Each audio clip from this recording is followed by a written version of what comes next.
All right, everybody. Everybody's in a good mood, looking forward to this long meeting.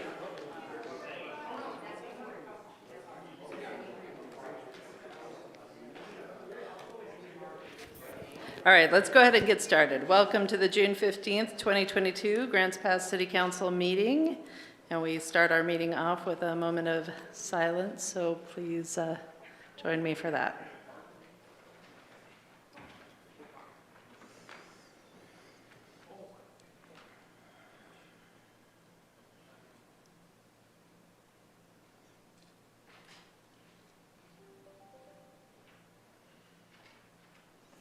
And please rise for the flag salute. I pledge allegiance to the flag of the United States of America and to the republic for which it stands, one nation, under God, indivisible, with liberty and justice for all.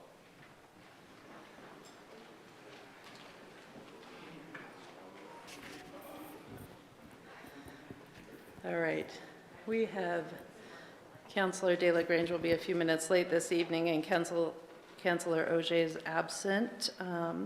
Everybody else is present. And first up tonight, we have a public hearing. So at this time, I will open the public hearing to consider an ordinance amending Development Code Articles 2, procedure types, 12 zoning districts, 13 special purpose districts, 15 non-conforming use and development, 17 lots and creation of lots, 18 planned unit developments, 19 site plan reviews, 22 residential development, 25 parking and loading, and 30 definitions related to middle housing. We will begin the hearing with a staff report, followed by public comment, and then the matter will be discussed and acted upon by the council. Is there anyone present who wishes to challenge the authority of the council to consider this matter? Do any councilors wish to abstain from participating in this hearing or declare a potential conflict of interest? In this hearing, the decision of the council will be based upon specific criteria. All testimony and evidence must be directed towards those criteria. The criteria which apply in this case are noted in the staff report. It is important to remember, if you fail to raise an issue with enough detail to afford the council and the parties an opportunity to respond to the issue, you will not be able to appeal the Land Use Board of Appeals based on the issue. We will now begin the hearing with the staff report.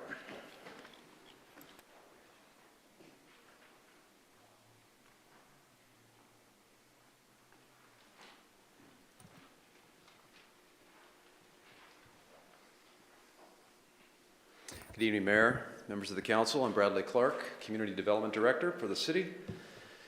And I'm going to have the envious job of trying to walk you through 10 different article changes here tonight. Try to do my best to keep it to the point and to the relevant topics. So you have a very large packet in front of you, the majority of which is related to this item.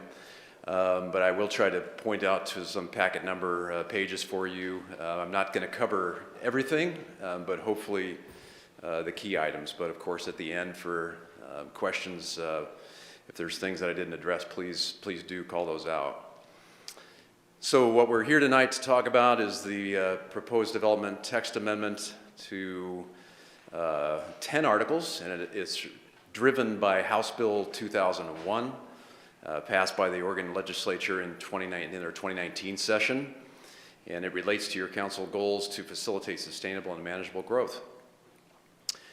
So in the 2019 session, the Oregon legislature passed HB 2001, sometimes called the Middle Housing Bill, and at its core, it basically required 5 housing types: duplexes, triplexes, quadplexes, cottage clusters, and townhomes to be permitted on each lot or parcel that is zoned for residential use that allows for detached single-family housing. And the primary intent in the code, or in the legislation, is really to remove the unreasonable cost and delay to the development of middle housing. And again, whenever we use middle housing, we're talking about those 5 types that are bolded up there. There's also a reference back to the clear and objective standards, which was earlier legislation that Oregon passed several years ago, and making sure that the process is clear and objective and has very consistent standards for those 5 housing types. There was also in 2020 a model code that was passed and adopted, and if local jurisdictions fail to implement and adopt middle housing ordinances, the state's model ordinance kicks in. There's medium-sized city code, and then there's large city model code, and since we're over 25,000, we are considered a large city. So on the map here, this is just a very high level showing all existing zoning for the city of Grants Pass, both city limits and the urban growth boundary. And just as more just to kind of give you a snapshot of the lands that we're talking about, there's quite a bit of it. The tan and the yellow is the R-zoned property. That comes into about 6,395 acres total that is zoned some kind of residential or R district.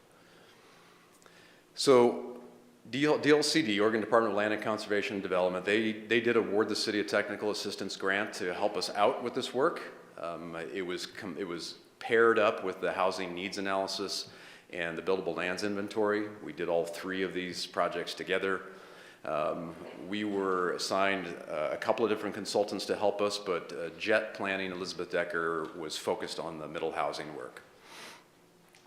We did form a subcommittee of the Housing Advisory Committee to kind of work with Elizabeth to kind of walk through this process. And there at the bottom of the slide are the 4 individuals that are on the Housing Advisory Committee who were on the subcommittee that kind of work through this. So just a few dates to highlight for the council. Fall of 2020, Elizabeth Decker made 2 presentations to HAC. In February of 21, the draft, kind of a rough draft code was presented to the Urban Area Planning Commission as part of the 2021 Severe Rent Burden Forum. And then in May of 21, there was a workshop held at the City Council to give you some highlights, and Elizabeth presented those then. The Planning Commission hearings, there were 3 public hearings, April 13, April 27, and May 11. They closed the public hearing on this topic on May 11, and then they adopted findings of fact at their next meeting.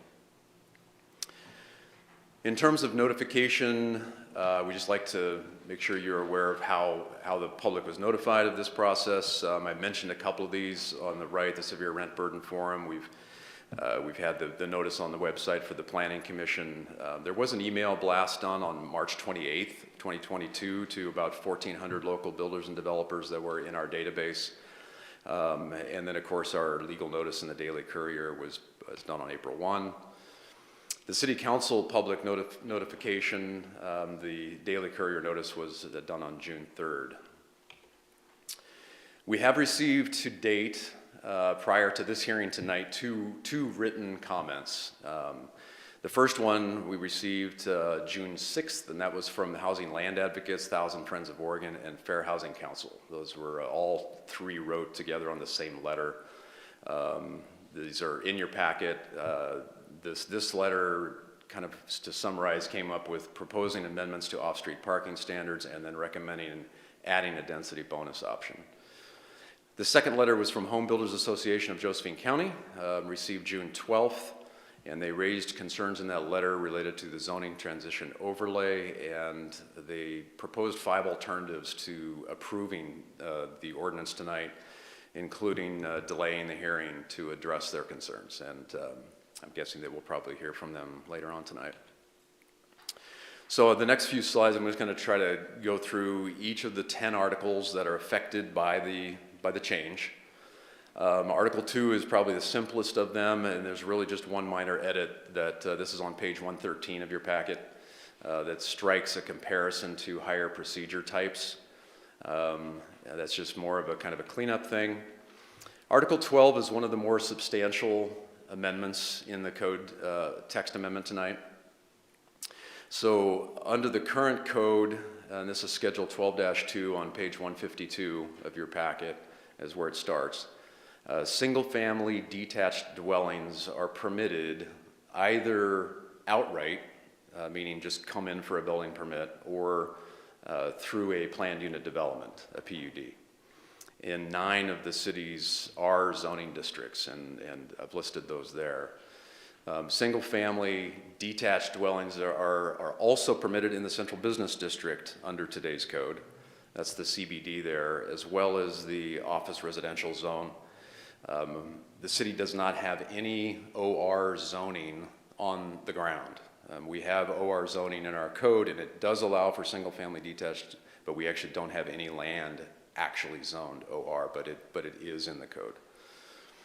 So I think one important piece to this section is that a PUD, from our standpoint, was interpreted differently than outright single-family allowed zoning. So you wouldn't be able, for example, in the R42 zone, to just come in and do single-family detached housing as an outright permitted use. You would have to file through a planned unit development application, submit a subdivision or a site plan along with your PUD application in order to get single-family housing approved. So the edits or the amendments tonight allow all middle housing types in kind of the lower and mid-density R zones as a permitted use. And then in the R42 and the R5, which is our highest density zones, single units and duplexes are now prohibited, and townhomes require a PUD in the R5. Cottage development is not allowed in the R42 or R5 zones under this. So I don't know how well you're going to be able to see this, but I just wanted to show you what it looks like in terms of the table there in 12-2. So let's see. So for example, number 1, so anything that's highlighted is where the changes are in the proposed text amendment tonight. So it's number 1, detached single family in the R112, R110, R18, that first column there. You can see the P1A, that's the permitted, and the 1A is just the process type. That's an administrative process. If you go over, you see where the changes are made in the single family. The detached is stricken. That row is stricken entirely. That's because it's basically combined with number 1 above. Number 4, attached 2 units is also deleted entirely. And then we have the middle housing types that are required under HB 2001 that are added then below that. So the duplex, the triplex, the quadplex, and then we have the cottage development, and then a mixed cottage development, which is basically, rather than just single family, you might have like a 2-story or attached within your cottage development. So we can come back to this. I think there's one important piece to this table that we should talk about maybe a little bit later at the end, if you want to go there, is the zoning transition overlay. This table that you see here in Article 12 does reflect what changes kicked into play in October of 2020. When the city adopted its transportation system plan. So the zoning transition overlay worked in a 2-tier system where there was base zoning that was in place in 2014, and then there was a new zoning that was put over the top of that base zoning. And what's reflected here is what the new zoning is when the transportation system plan was adopted in October of 2020. So we're talking about an overlay that is being reflected in this current code because this is the most recent amendment to Article 12 since the TSP was adopted. But again, I don't want to continue down the rabbit hole too much, but the point is that it does reflect the change that was in place in 2014, which reflects this zoning transition overlay in here. And it does remove single-family housing as an allowed use in several of the higher density zones. A couple more things in Article 12. Page 159 allows the conversion of a single dwelling to a duplex in zones where new residential uses are not permitted. Also, on page 164, we strike the detailed calculation for net density. It just refers to minimum lot area now, so that's just more kind of how staff calculates the density. That simplifies it, essentially. The second bullet there, under the 12.140, exempts all middle housing from the maximum density threshold. So this is staying in compliance with the state legislation, which says if you have a single family zone or if you have a single family area and you are now, you as a city have to allow a quadplex or a triplex. Under our current zoning, that would push it over the maximum density for that zone. We can no longer calculate maximum density for that zone using the same figures we had. So for example, 6 units per acre was common in some of those lower density zones. Well, 6 units per acre wouldn't be effective anymore when you're allowed to do a fourplex and you also have a duplex. You're well over 6 units per acre. So that density threshold has changed. And then there's some miscellaneous edits there. This is another important table for us to talk about, Schedule 12-5. This is on page 172 of the packet. This is where it sets the minimum lot size as well as setbacks. So 2 big changes here are the 3rd column in now is specifically to triplexes. The 4th column in is specifically to quadplexes and cottage clusters. So those are 2 new categories that we put into this table. And those all have now, a minimum lot size for each of these different areas. So let's go down to maybe one of the bigger changes. As you get into the R16, for example, we say that the triplex is 5,000 square feet as the minimum lot size. Quadplex is 7,000 square feet in that zone. So those are actually consistent in most of the zones until you get into the high density, the R4 and the R5, then those lot sizes come down a little bit. So there's a few other changes in this section that relate to lot width and things like that. Moving on, so Article 13, there's some minor edits here to strike the reference to single-family homes and just refer to residential structures. Again, that's trying to, sort of equalize residential uses of all types, single-family all the way up to quadplexes.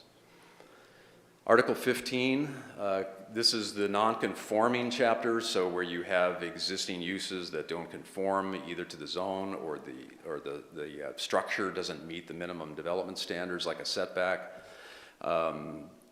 This section clarifies that converting a single dwelling to a multi-dwelling with 2 to 4 units is not considered a greater impact. So if you read it in detail in your packet, this is fairly significant because what it's saying is if you currently have a house that doesn't meet some of the minimum standards in our code today, if you want to convert that single-family house to a duplex, or you want to convert it to a triplex, or even a fourplex, that's not considered a greater impact. Because today, if you're creating a greater impact, you have to bring the whole site into compliance. So for example, you would have to meet the setback, or you would have to build in some more parking, or you'd have to add some landscaping, all those kinds of things. This is saying you can change it from a single family to some other higher density use, and it's not considered greater impact as long as You don't increase the nonconformity, so you can't, if you only have a 3-foot setback today, you can't make it a 2-foot setback. You still have to stay at the 3. Article 17, so this is the article dealing with creating lots, subdivisions, partitions, things like that. This is on page 2006.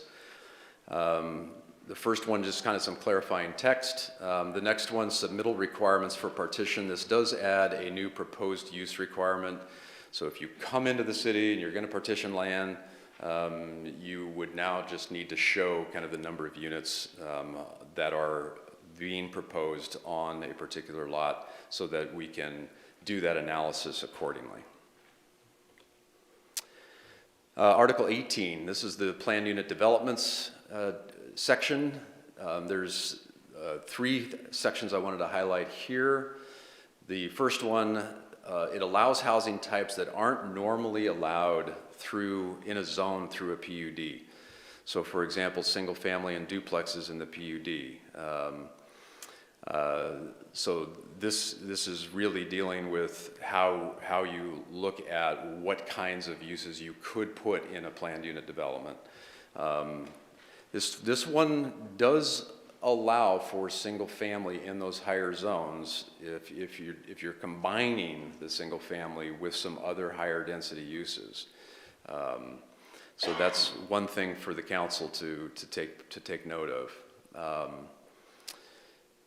Section 18.300 strikes existing cottage development and moves it to Article 22. So today you cannot do cottage clusters without doing a planned unit development. So this says you can do cottage clusters now just as a normal site plan, just like you would a single family house. You don't have to go through that additional public hearing process.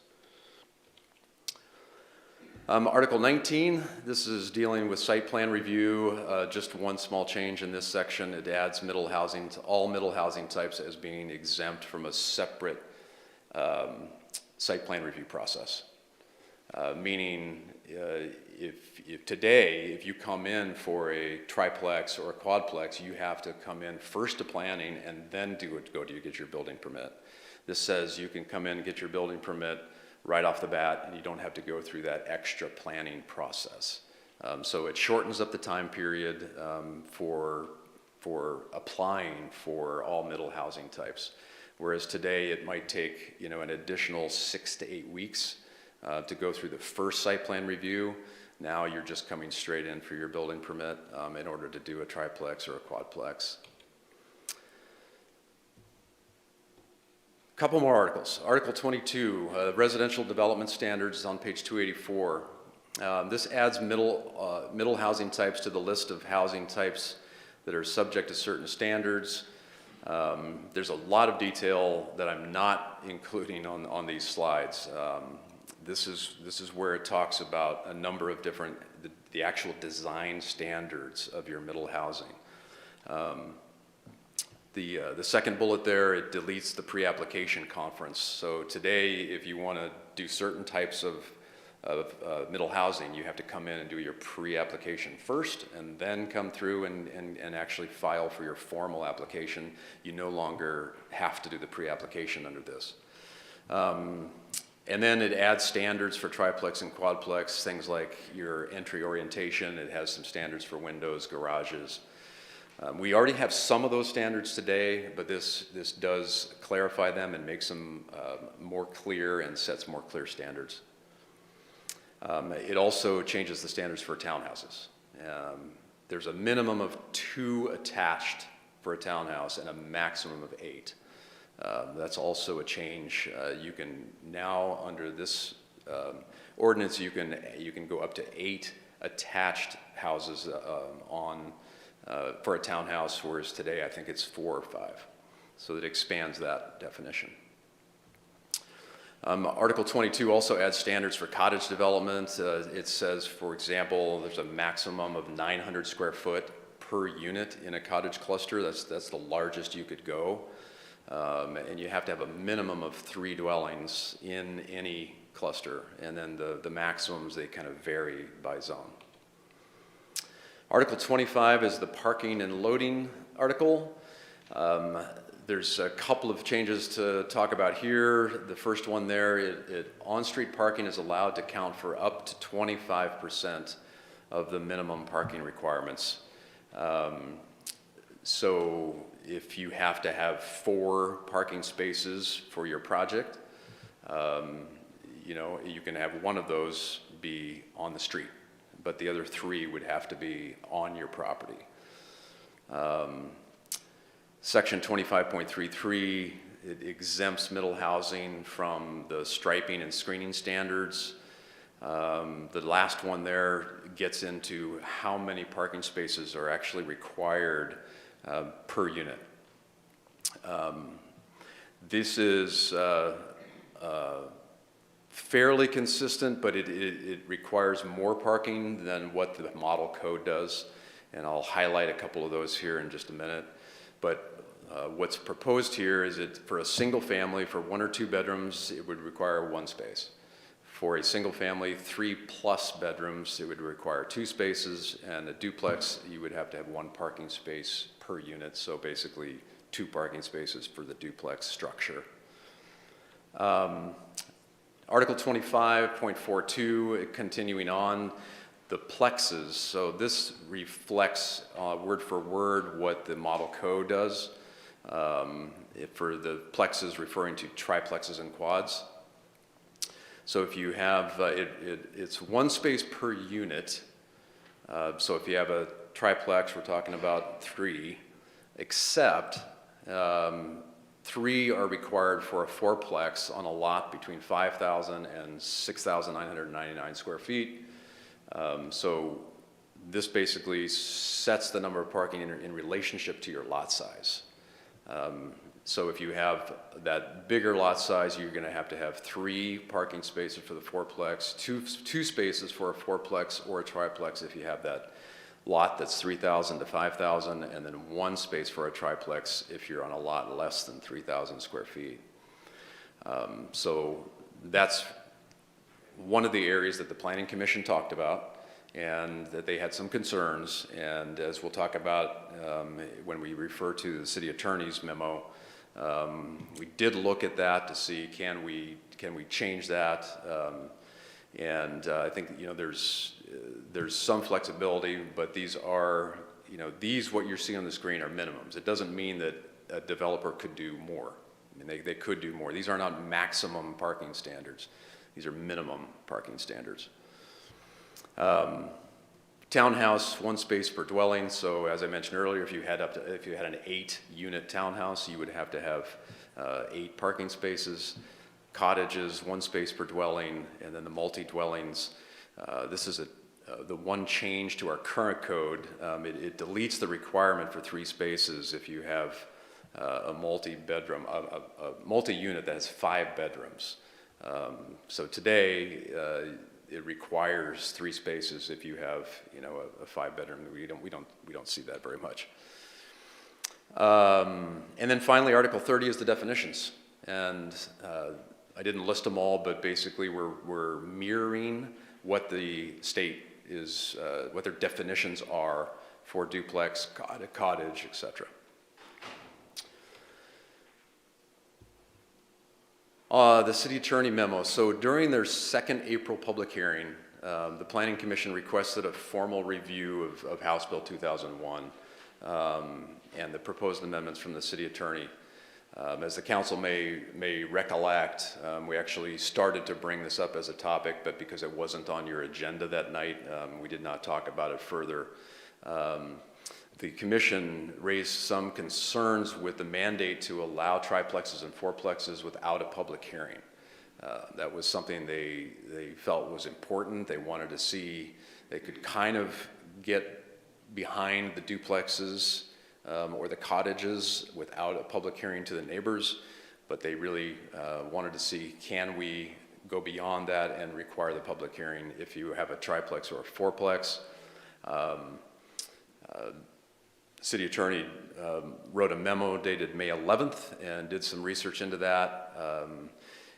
Did not see that there was any opportunity to do that. that the intent of the statute is to make your higher density housing the same as your single family housing. Well, we don't require a public hearing for single family housing, so we can't require a public hearing for the others.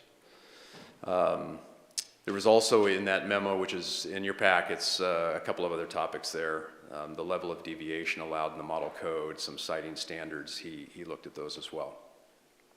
The main conclusions on that memo, requiring public hearings for the tris and quads when they're not required for detached is not lawful. Second, the model code was meant to be implemented in its entirety and was not intended to be flexible. Reading flexibility into the model code is most likely violative of state law. And then there's more flexibility in creating a local ordinance than letting the model code go into effect. At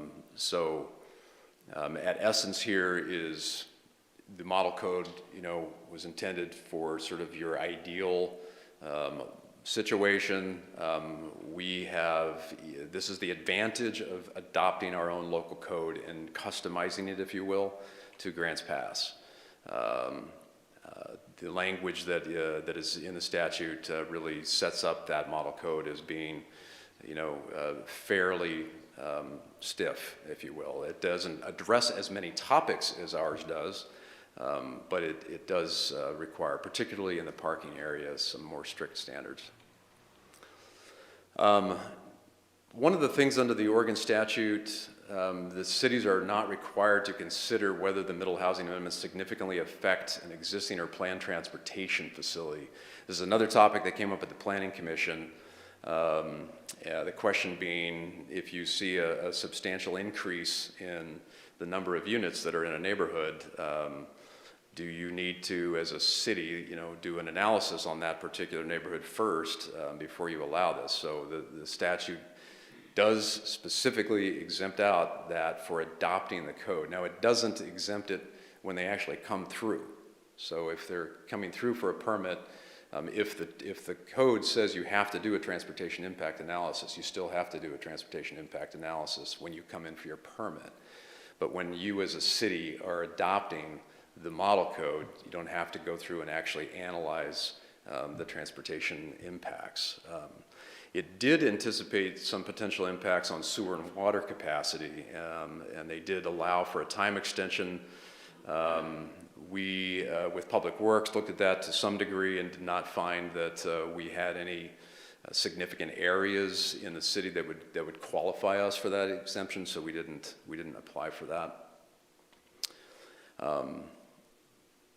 And as I just said, we didn't perform a TIA, but the provision does mean that the TIA, if it's required, they're still going to have to do it at the time of filing for a permit. A few things to point out in terms of the state model code. It has an increased setback for duplexes compared to what we have, 15 feet versus the 5, so that's fairly substantial. Plexes specifically requires demonstration of sufficient infrastructure in the model code. If you come in for the triplex or the fourplex under the model code, you actually have to show and demonstrate that there's sufficient infrastructure there.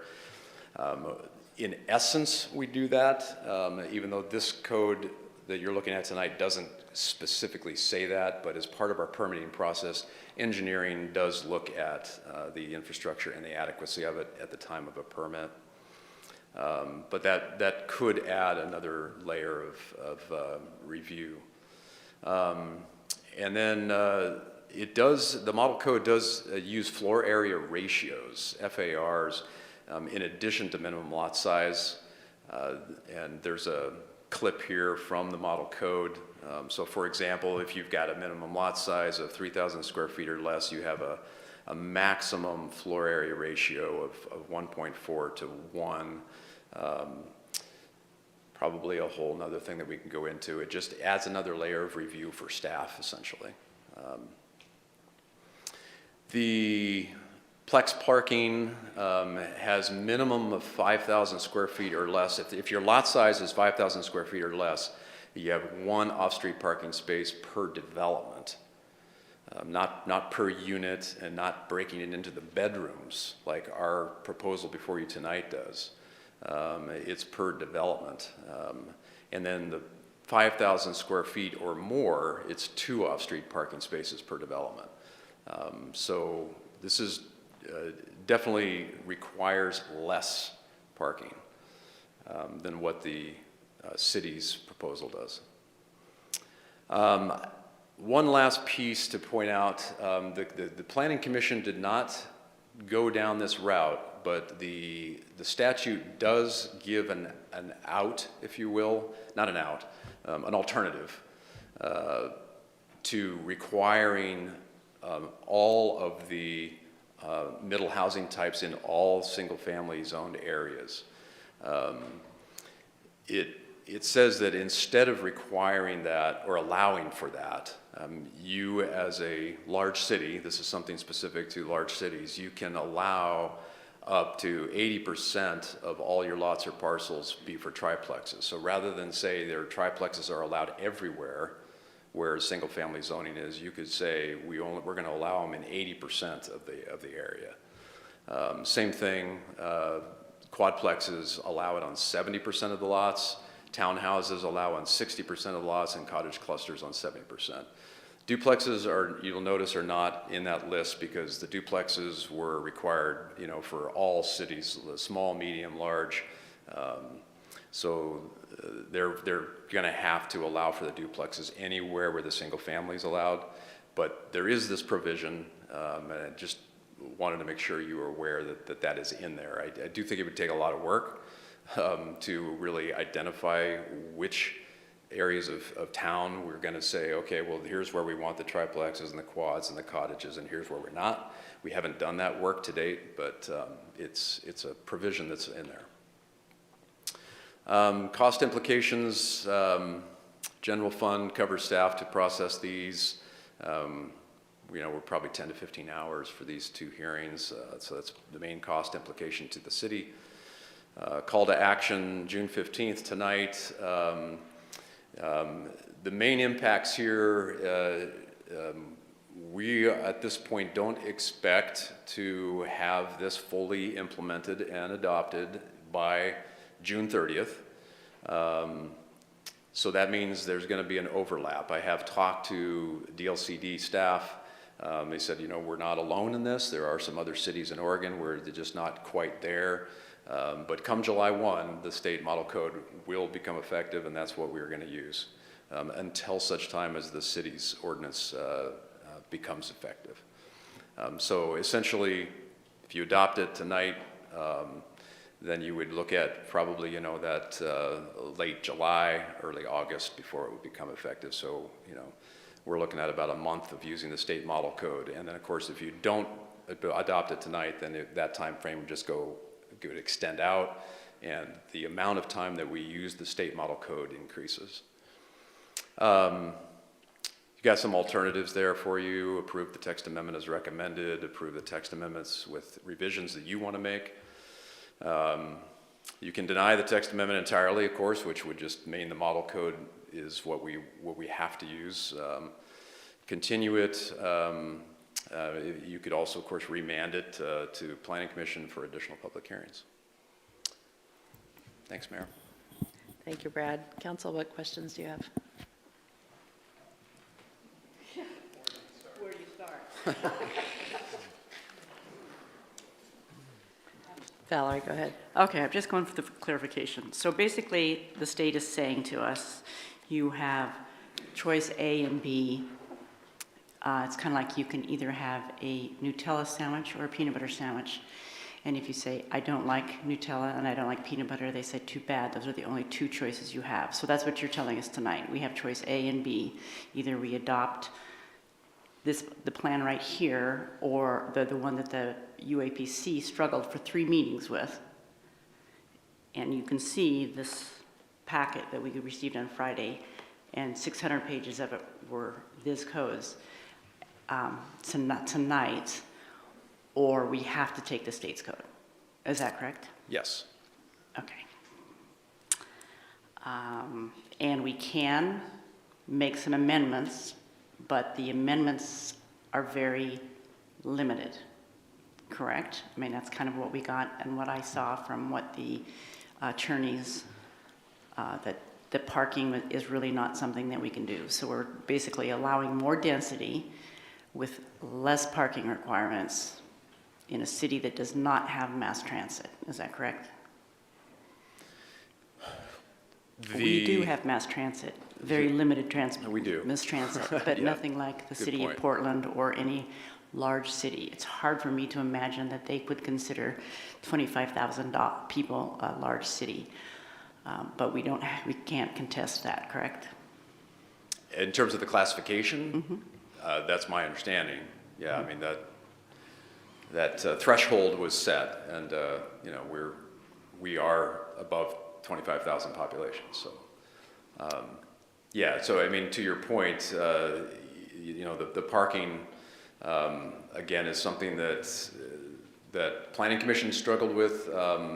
You know, there certainly is allowances in there. I think and Augustus maybe want to speak to this, but I do not think that the point of his memo to the Planning Commission was to say that, you know, this is, you know, more or less parking in terms of for the city for certain uses. It's more about the latitude that the city has to change the model code, not so much the latitude that we have to set our own standards.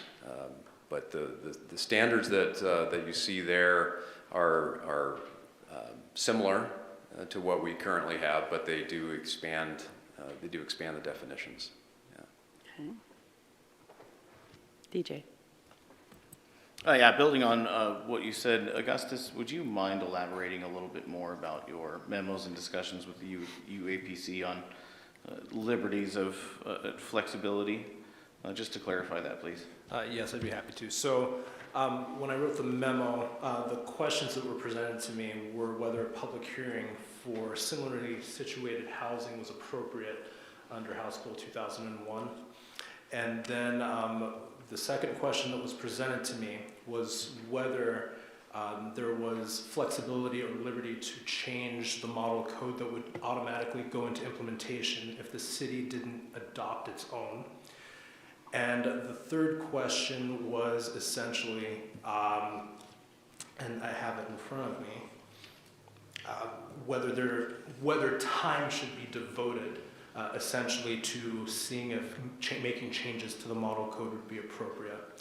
And so, given my discussions with the community development director and learning what the process was for single-family dwellings in particular zones, learning that it was an administrative process, I conducted research into the question, and as to the first question, whether a public hearing was appropriate for different housing types, I did conclude that the spirit of House Bill 2001 essentially required the city to treat the housing types, that is the plexes and cottage clusters, similarly to single-family dwellings. So that meant that if a administrative process was required for a single-family dwelling, then a more onerous process, a public hearing, should not be required because it doesn't treat those underlying uses similarly. That was the answer to the first question. The answer to the second question as it related to whether or not the model code could be modified was based on my examination of the administrative rules based on ORS 197, which covers land use. And what I found in the OARs is that, and this is also reading the House bill in context, the House bill has basically a trigger, what we would call a trigger provision, that if the locality didn't make or didn't craft an ordinance for middle housing prior to July 1st, without any sort of hearing and without any sort of intervention by the municipality, the model code as promulgated by DLCD would go into effect automatically. And so when you see situations like that, it typically means that that's kind of a motivating factor to get localities to craft more localized rules. The model code, as discussed, really contemplates large cities over 25,000 people. Grants Pass is upwards of 40,000 people, and you consider this against a city like Portland with more than 500,000 people. You're looking at different uses, different climate, a different set of rules when it comes to land use. And there's some things in the model code that may not automatically apply to a smaller city like ours, even though we're considered a large city for the context of House Bill 2001. However, it's the administrative rules that stated that if there isn't any sort of implementation of a local middle housing code amendment by July 1st, that the state code would apply in its entirety. That's how I came to the conclusion that that was essentially the trigger for the model code going into effect, and furthermore, that changes to the model code would not be permitted. And so that's kind of those two, that question informed my last question, which I essentially came to the conclusion it was best for the UAPC to try to craft a more localized ordinance and to put it into effect as soon as possible, because if you put that ordinance into effect that's more localized, it accounts more for climate down here when it comes to housing, that would be a better alternative to the model code itself. Does that answer your question, Councillor? It does, and if I may follow up with another question, I understand that the UAPC had an opportunity to modify the middle housing code that's more likened to the market in our city, but I understand this is the first opportunity that council has had an opportunity to weigh in on said modifications, is that correct? Other than the workshop last year? Yeah, correct. The workshop last year was. Thanks. Other questions? Brian? Thanks, Brad. I just had a couple small clarifying questions. On slide 18, it says that the single-family dwelling can be converted to a multi-dwelling of 2 to 4 units as long as there's not a greater impact. Is that essentially saying that anyone can turn a house into a quadplex? It is, but remember that there's still other standards that kick in when you do that. It's not just taking it and converting. I mean, you still need to meet the building code in its entirety. You still, would need to probably add a parking space. If you can't fit that extra parking, then you wouldn't be able to go to a quadplex. So, I mean, but in terms of an allowed use, that's correct. It's just that there's other standards that would apply. Okay. And then on slide 20,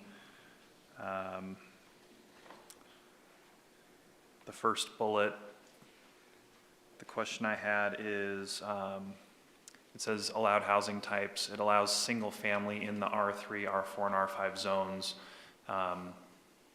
Even though those are allowed, they would still be required to meet the minimum density requirements that we have in place currently. So, in like the R3, we have so many units per acre. Even though it allows single family, they would still have to meet the minimum density requirements that the city currently has on the books? That's correct. Okay. Yeah.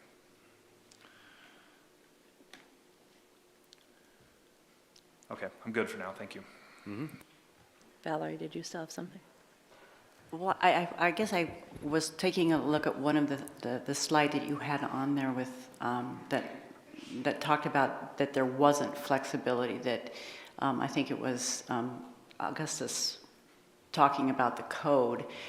And it's my understanding that the purpose of this was to allow flexibility so that it allowed, rather than hindering people from only being able to do single family, it's actually opening it up to make it so people have more choices. Am I correct?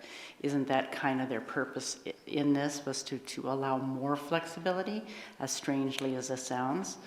Am I correct? I do think that is a good interpretation of the purpose of HB 2001, yeah, if you read through their intent statements. Okay. And then I did have a question about the transportation impact analysis. You talked about if somebody came in, say, with a triplex or quadplex to do, and the permit, what triggers the permit to decide whether a transportation impact analysis is needed? So it has to do with the number of vehicle trips that are generated at the peak hour. If you generate, 25 or more, then that would trigger at a peak hour. That would trigger the need to, hire a transportation engineer and prepare that. Honestly, that's a pretty high standard, and it would take quite a few. A triplex or a quadplex would not trigger that. Okay, that's what I was curious about, is if what would actually trigger it, and if it did trigger it, who would be in need to pay for it, and I'm assuming that would be the builder. And the same for the, when you talked about sufficient infrastructure, if that lot had been designed for a single, and they wanted to put in and needed more, then they would have to pay for the infrastructure to bring it up to greater. Okay, thank you. Kurt, then DJ. I just wanted to follow up on something that Augustus had said. I took a deep dive into this and for the last few days, and I've probably forgotten more than what I learned by now, but Augustus, when you were talking about the public hearings, you said should, not must, like any attorney might. And so my question is, I do share some of the Planning Commission's concern about the fourplexes and the cottage clusters without a public hearing. And my question would be, could we put in an amendment that required the permit seeker to notify a certain area around that development, and if anybody appealed, and then you would have a public review, but only if somebody appealed? So I'll answer that first. No.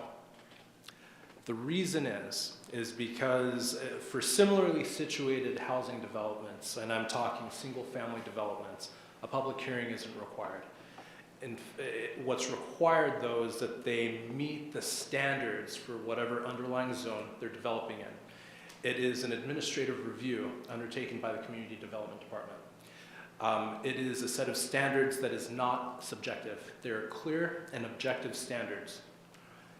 Were you to require a public hearing for one set of housing, and we're talking the plexes and the cottage clusters, when it was never originally required for single-family development, you are essentially going against the spirit of House Bill 2001, which is seeking to streamline the development of that housing, whether it's single-family, duplexes, triplexes, quadplexes, and cottage clusters.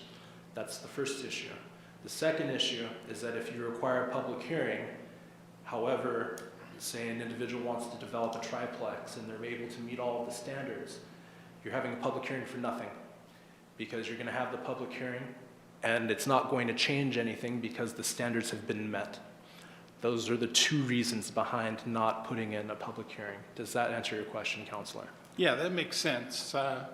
I just, I understand how people in a certain area might be concerned about development, and I feel that we should give voice to those people. Whether or not it's going to change things, I think they need to be heard. And I guess that, back on the should or must, that some people feel that the state is shoulding on us. So, I'm just trying to look out for our neighborhoods. And to a degree, like Councillor Lovelace so eloquently put it, it's the difference between offering a peanut butter sandwich versus a Nutella sandwich. And there is no alternative. It's one or the other. And even under the model code, it doesn't appear that, in my reading in the model code, that a public hearing for such development would be required. So that's kind of, I hear what you're saying, and I do understand what you're saying.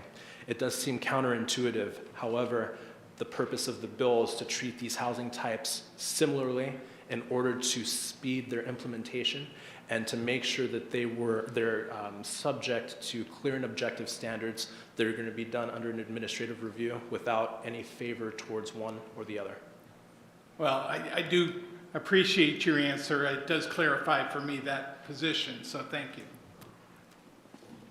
DJ, then Rick. I have a follow-up question about that. Augustus, does this now forego any hearing requirements that would otherwise heretofore be required for a cluster development, or is it just the application under House Bill 2001? What I mean to ask is, are hearings still required as they formerly had been required, or does this change the overarching hearing requirement for these kind of developments? That might be more of a planning question, just because it might depend on the zoning and what's required under different zonings. So if there's a public hearing that's required for single-family dwellings in one zone, you're applying those same rules. My understanding is that you're applying those same rules to plexes and cottage clusters in that same underlying zone. So it would be appropriate in that context to require a public hearing. However, for another zone that doesn't require, where it's an administrative review, then it isn't. Then, based on what I've seen in the administrative rules, it would be inappropriate. Yep, I agree. Okay, let's see, I have another question about infrastructure. It says here that it was determined that there's no infrastructure hurdles that have been yet identified that would warrant an extension in this timeline. Jason, that's probably a good question for you. How was that determined? You know, what did you undergo briefly in determining that we wouldn't have any infrastructure challenges with, you know, formally planned R1 subdivisions meeting infrastructure requirements for high density subdivisions? Yeah, we did not do a deep dive. What we did is looked at where we're at, where we have any deficiencies, and we don't have any major deficiencies. And it's really hard to predict how much this code would get used. And so it's really hard to then say, well, okay, if we're going to take the density in this neighborhood and quadruple it, is that going to be a problem? Well, yeah, that might be. But because you really can't plan for it, there are no immediate deficiencies. And a couple of these developments scattered into neighborhoods was not going to be a real impediment to the system. And that's as far as we dove into it, to be quite honest. Okay, appreciate that. As far as the timeline goes, I have a clarifying question because I'm detecting a little bit of an inconsistency with what was said about the deadline of July 1st and then what Augustus said, and I could be mistaking. So what I understood you to have said, Brad, is there's a coalition of cities that are pushing back on this, rightfully so, and it's understood by DLCD and their staff that they're expecting somewhat of a pushback. And entertaining a hypothetical, a municipality doesn't agree with this middle housing code, they can push back and take a little bit more time before the mandated implementation happens on July 1. So could you guys clarify for me the liberty that we have as the council of this city to stay until we have an amenable code for this city? Well, in my conversation with DLCD's housing staff, who have really been, you know, kind of leading the administrative part of the implementation part of this for the state, they were pretty clear. I mean, there's no latitude come July 1. You're either going to implement or you're not. But they understand it's not like there's a penalty. It's not like you have to go through some extra machination to put it into place. I mean, you know, we can continue to work on the local code while the state model code is being implemented. Okay, that makes sense. So I have another question, and it might just go into the rhetorical basket. So how is it that the city, or no, I'm sorry, the state can say that a transportation impact analysis wouldn't be required for a zoning overlay or a middle housing mandate when a municipality is expected for rezoning, as we're doing in the Allen Creek area, is mandated to do a transportation impact analysis. So how is it that they're able to not follow that standard of TIAs? Well, I mean, I'm not here to defend. Sure, it or- could fall into the rhetorical basket. That's what I'm saying. It's just something that if anybody knows the answer to that question, I'd love to hear it. Yeah, I mean, I can tell you that OAR, Oregon Administrative Rule 660.6 something, I mean, that's the transportation planning rule, the TPR, and it was put into place many years ago, and that is the rule that the state has that's very explicit, that it's zone map amendments that trigger the requirement to do a transportation impact analysis. And you know, I think one logical thing to it is that they probably assume that that might be in larger chunks, you know, so if you're going to do rezones, maybe it's, you know, it's larger areas, and they were presumed under your comprehensive planning to be one thing, and then if you're changing the zone, it's going to change it to another, and so the land use type would, you know, trigger it, whereas in this case, there's not a land use change, you're still talking about residential zoning, residential comp plan, and it's still going to be residential zoning, residential comp plan. You're just increasing the density. I think you raise a good point. There's probably arguments both ways. Sure, I appreciate that analysis. Thanks, Brad. Rick, then Joel, then Brian.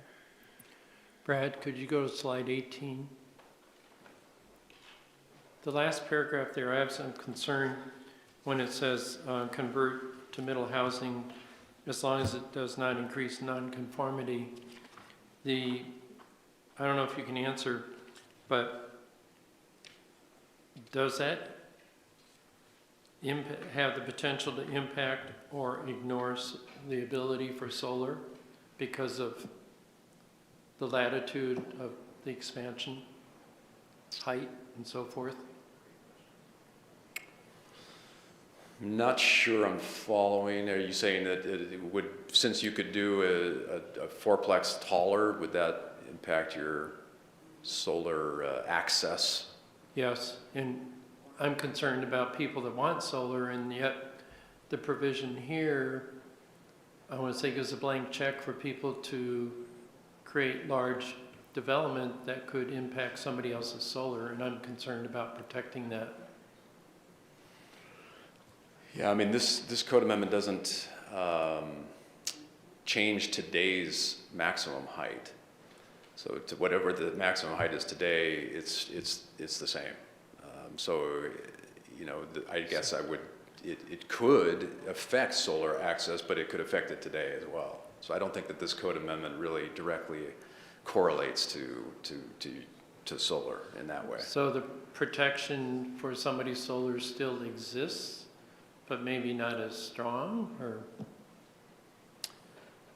Well, the solar access code in Article 22, you know, is still there. You have to demonstrate that when you come in for a subdivision, that you still are, you know, allowing for that north-south orientation and the solar access to be. So,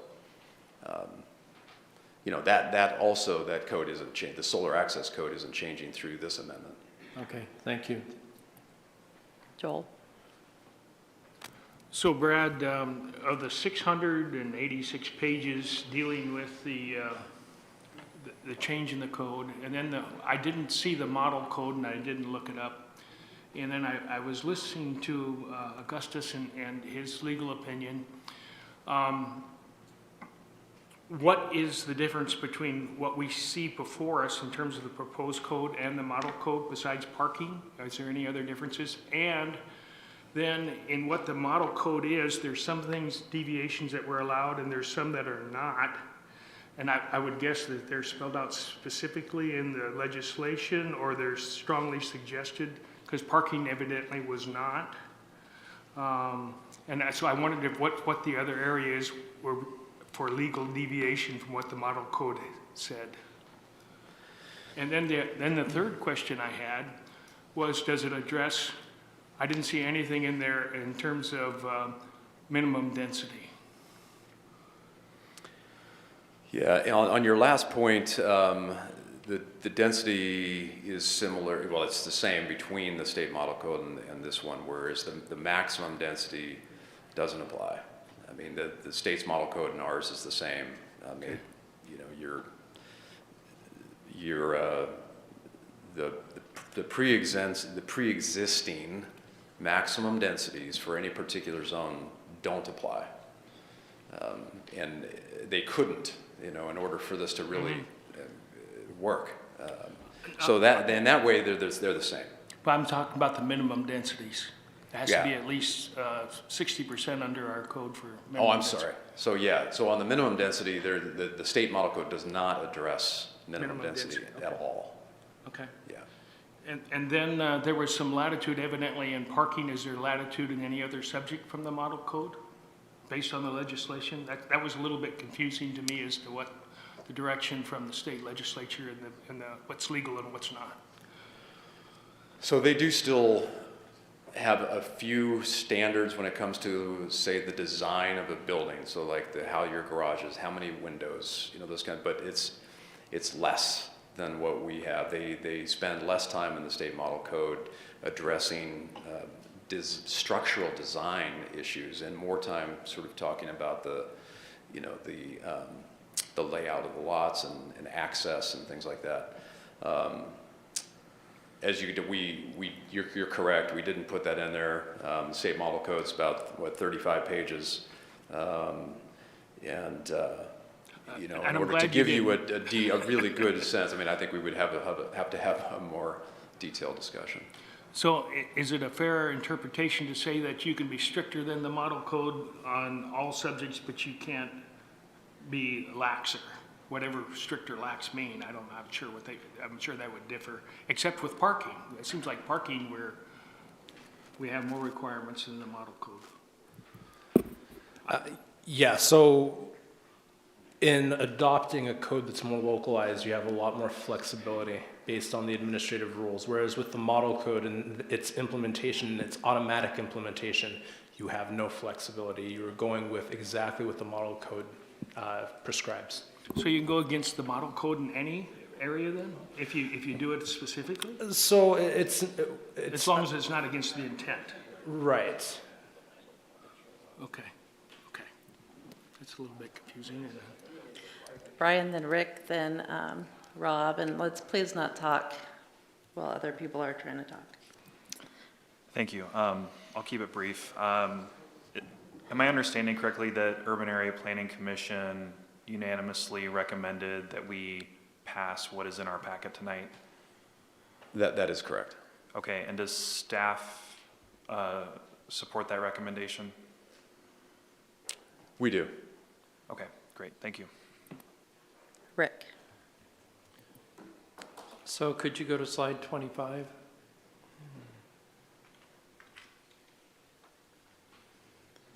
So in the parking, it says requires the following minimum parking.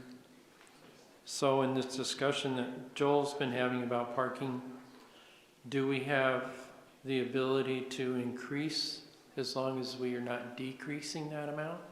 We could actually require additional parking. For instance, one space on a triplex less than 3,000 square feet, could we require 3 spaces? Yes. These are minimums. Okay, so we do have, because it lists minimum, we do have the ability to increase parking. Yes. Thank you. Rob. Yes, I know that twice this issue has already been discussed, and I still am not clear on what the answer is. So if we do nothing tonight, July 1st, the model code becomes the law of Grants Pass. But you said we can continue to work on it. So how much time would we have to continue to optimize it or customize it? Yeah, well, Councilor, it's a good question. I asked that exact one of the LCD staff, and I mean, there really isn't there's no deadline. I mean, the deadline is in the statute, and that's the June 30. So we can continue to work on it for as long as we want. I think that the impact to think about is, you know, if you're a property owner and you want to come in, and you're going to be subjected to some more strict standards than, you know, what you would otherwise. So, but I was not given any different deadline than June 30. It's just whenever we do adopt it, then the state model code goes away and ours then becomes effective. DJ. Does this, is it anticipated that this House bill be implemented in perpetuity? This is forever going to change the zoning under this House? I'm not aware of a sunset clause. Okay, that's fine. So I have to ask, given that aforementioned coalition of cities, how are they dealing with this? Do you know, have you had any other communication with other development departments in other communities or legal counsel otherwise? How are they addressing this? We can't be alone here in dissatisfaction with a blanketed mandate. Are you aware of what other municipalities are doing in reaction to this? I'm not, Counselor. That's fair enough. Rick. So if we were to move to adopt this tonight and the standards that are set before us, we still have the opportunity in the future to come and modify standards that we've adopted. For instance, looking at the parking, if we don't like the parking, but for some reason we decide to go with this tonight, we could go back a month from now and then change the parking requirement. Is that opportunity still there? Sure. I mean, it's just like any other code text amendment. You know, I mean, it's under the city's purview on, as long as it's the local code that we have authority to regulate and change ourselves, and it's not, you know, we're not going against some kind of other mandate. Yeah, we could. You have the ability to come back with other amendments. Okay, thank you. Are there other questions? Val? Just a clarification on that. So, but once we get our code, it's 30 days till it goes into effect, is that correct? So so basically 30 days from when we make the change, it would override the state's code. Am I correct? Yeah, I mean, unless Karen or Augustus know something different. 30 days, yeah. Okay, thank you. Other questions? All right. Thank you. Thank you, Brad. This is a public hearing, so we'll open it up to the public for comment. You have 3 minutes to speak, and there's a light that comes on. The yellow light means that you have 30 seconds left, and the red light means it's the end of your time, and I'd appreciate it if you stop when the red light goes off so that I don't have to ask you to be quiet. That said, first up we have Craig Dent.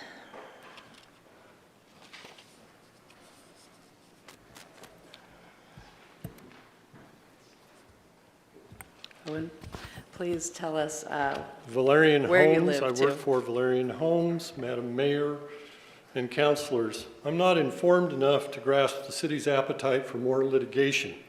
However, if the council votes tonight to fully actualize the zoning to implement the overlays that have previously been referenced, then rezoning properties that have already been approved for certain residential construction, you are putting the city in the crosshairs of a class action suit by the Home Builders Association of Josephine County. Full actualization of the overlays is not a CET being shoved down the builders' throats, but rather hundreds of thousands of dollars added to projects for planning, construction of infrastructure, and construction loan interest payments for projects that are already underway. The association believes this is a taking under the 5th and 14th Amendments. The case for this assertion is Dolan v. City of Tigard that was settled by U.S. Supreme Court. Dolan prevailed. The central issue in Dolan is that the City of Tigard added permit requirements to the property's development that were not encompassed in the existing zoning. While the requirements in Dolan are not a perfect parallel, the association asserts that the full actualization of the high-density overlays through the implementation of the zoning imposes additional permit requirements that were not in place when builders purchased property to construct residences allowed in the existing zoning. Additionally, we believe there are questions associated with measures 37 and 49. As the home builder's letter sets forth, it is asking the City Council to delay fully actualizing the high-density overlays until the city attorney has an opportunity to research each of the legal questions associated with no notice of the zoning overlays provided to the current property owners, Dolan, its parallels, and measures 37 and 49. I encourage all of you to take time to read the finding in Dolan. Additionally, the association's letter presented a series of questions regarding the projected population that will move to Grants Pass to live in apartments and the jobs that will be available for those people. We believe these need to also be answered before moving forward, and the city needs to fully to meet with the builders and other affected property owners. And I'm available to answer questions about a project that is in play right now.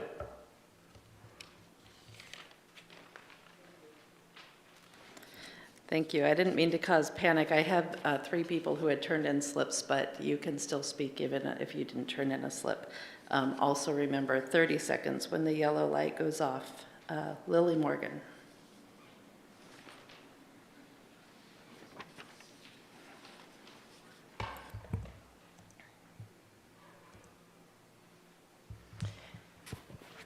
Thank you, Mayor and Council and staff. I'm Lily Morgan. I'm representative of House District 3 that covers Grants Pass and Cave Junction.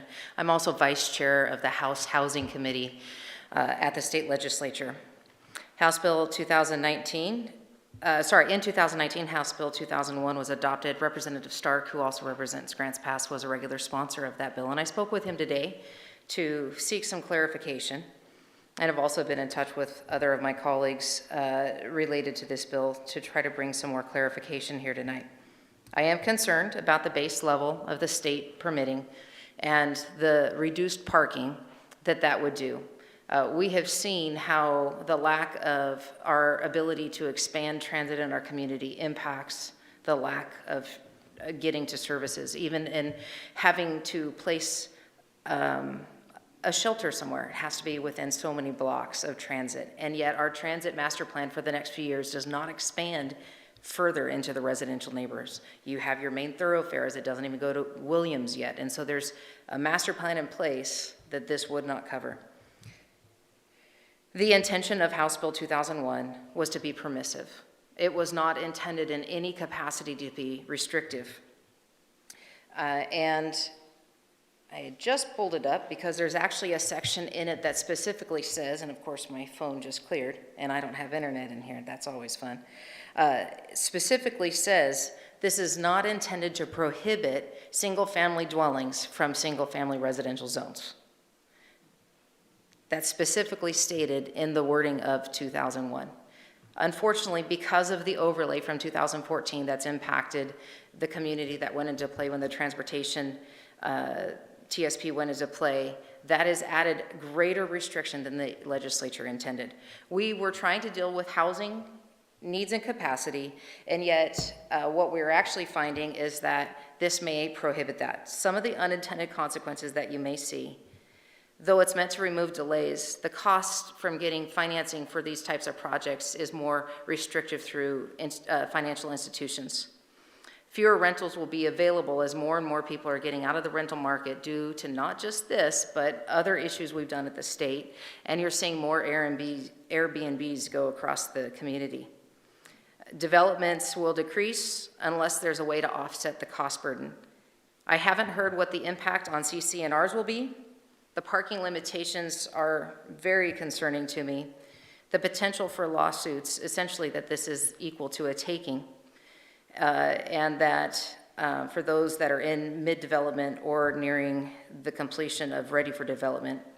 Recommendations, remove anything related to the overlay and allow that portion to come back. Don't go to the state standard because the parking restrictions are less. Appreciate you guys' time. 3 minutes goes quick. Thanks, Lily. Gail Atkins. I'd like to let another home builder go before me because I'm going to wrap it up so Sure. Yep, just come on up and state your name.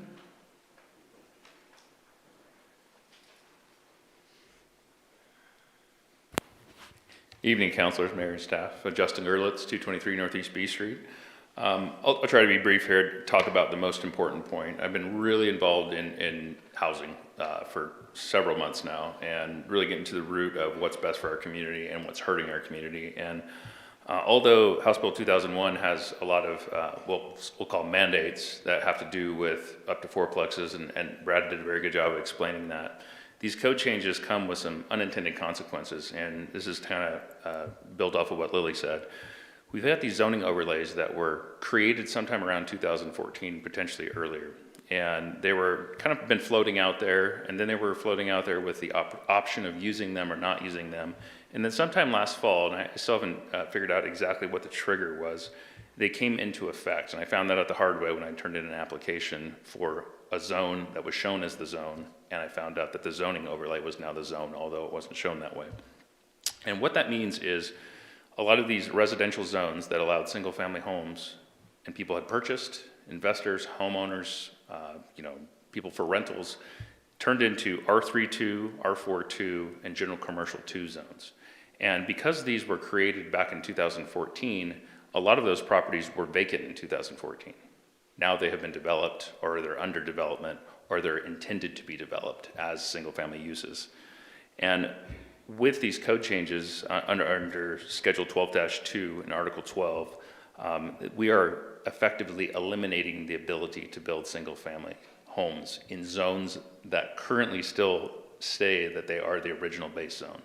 So you can imagine if you were one of these owners, developers, builders that had purchased these properties or are under construction, like one of my clients is right now, finishing up a subdivision intended for single-family homes, what that would feel like when you don't know when you go turn your building permit and if it's going to be approved or not. There is no current exemptions in these code changes that I have come across that grandfather any of this in, if you're under construction, if you had done it in the last few years, or if you had subdivided it 50 years ago.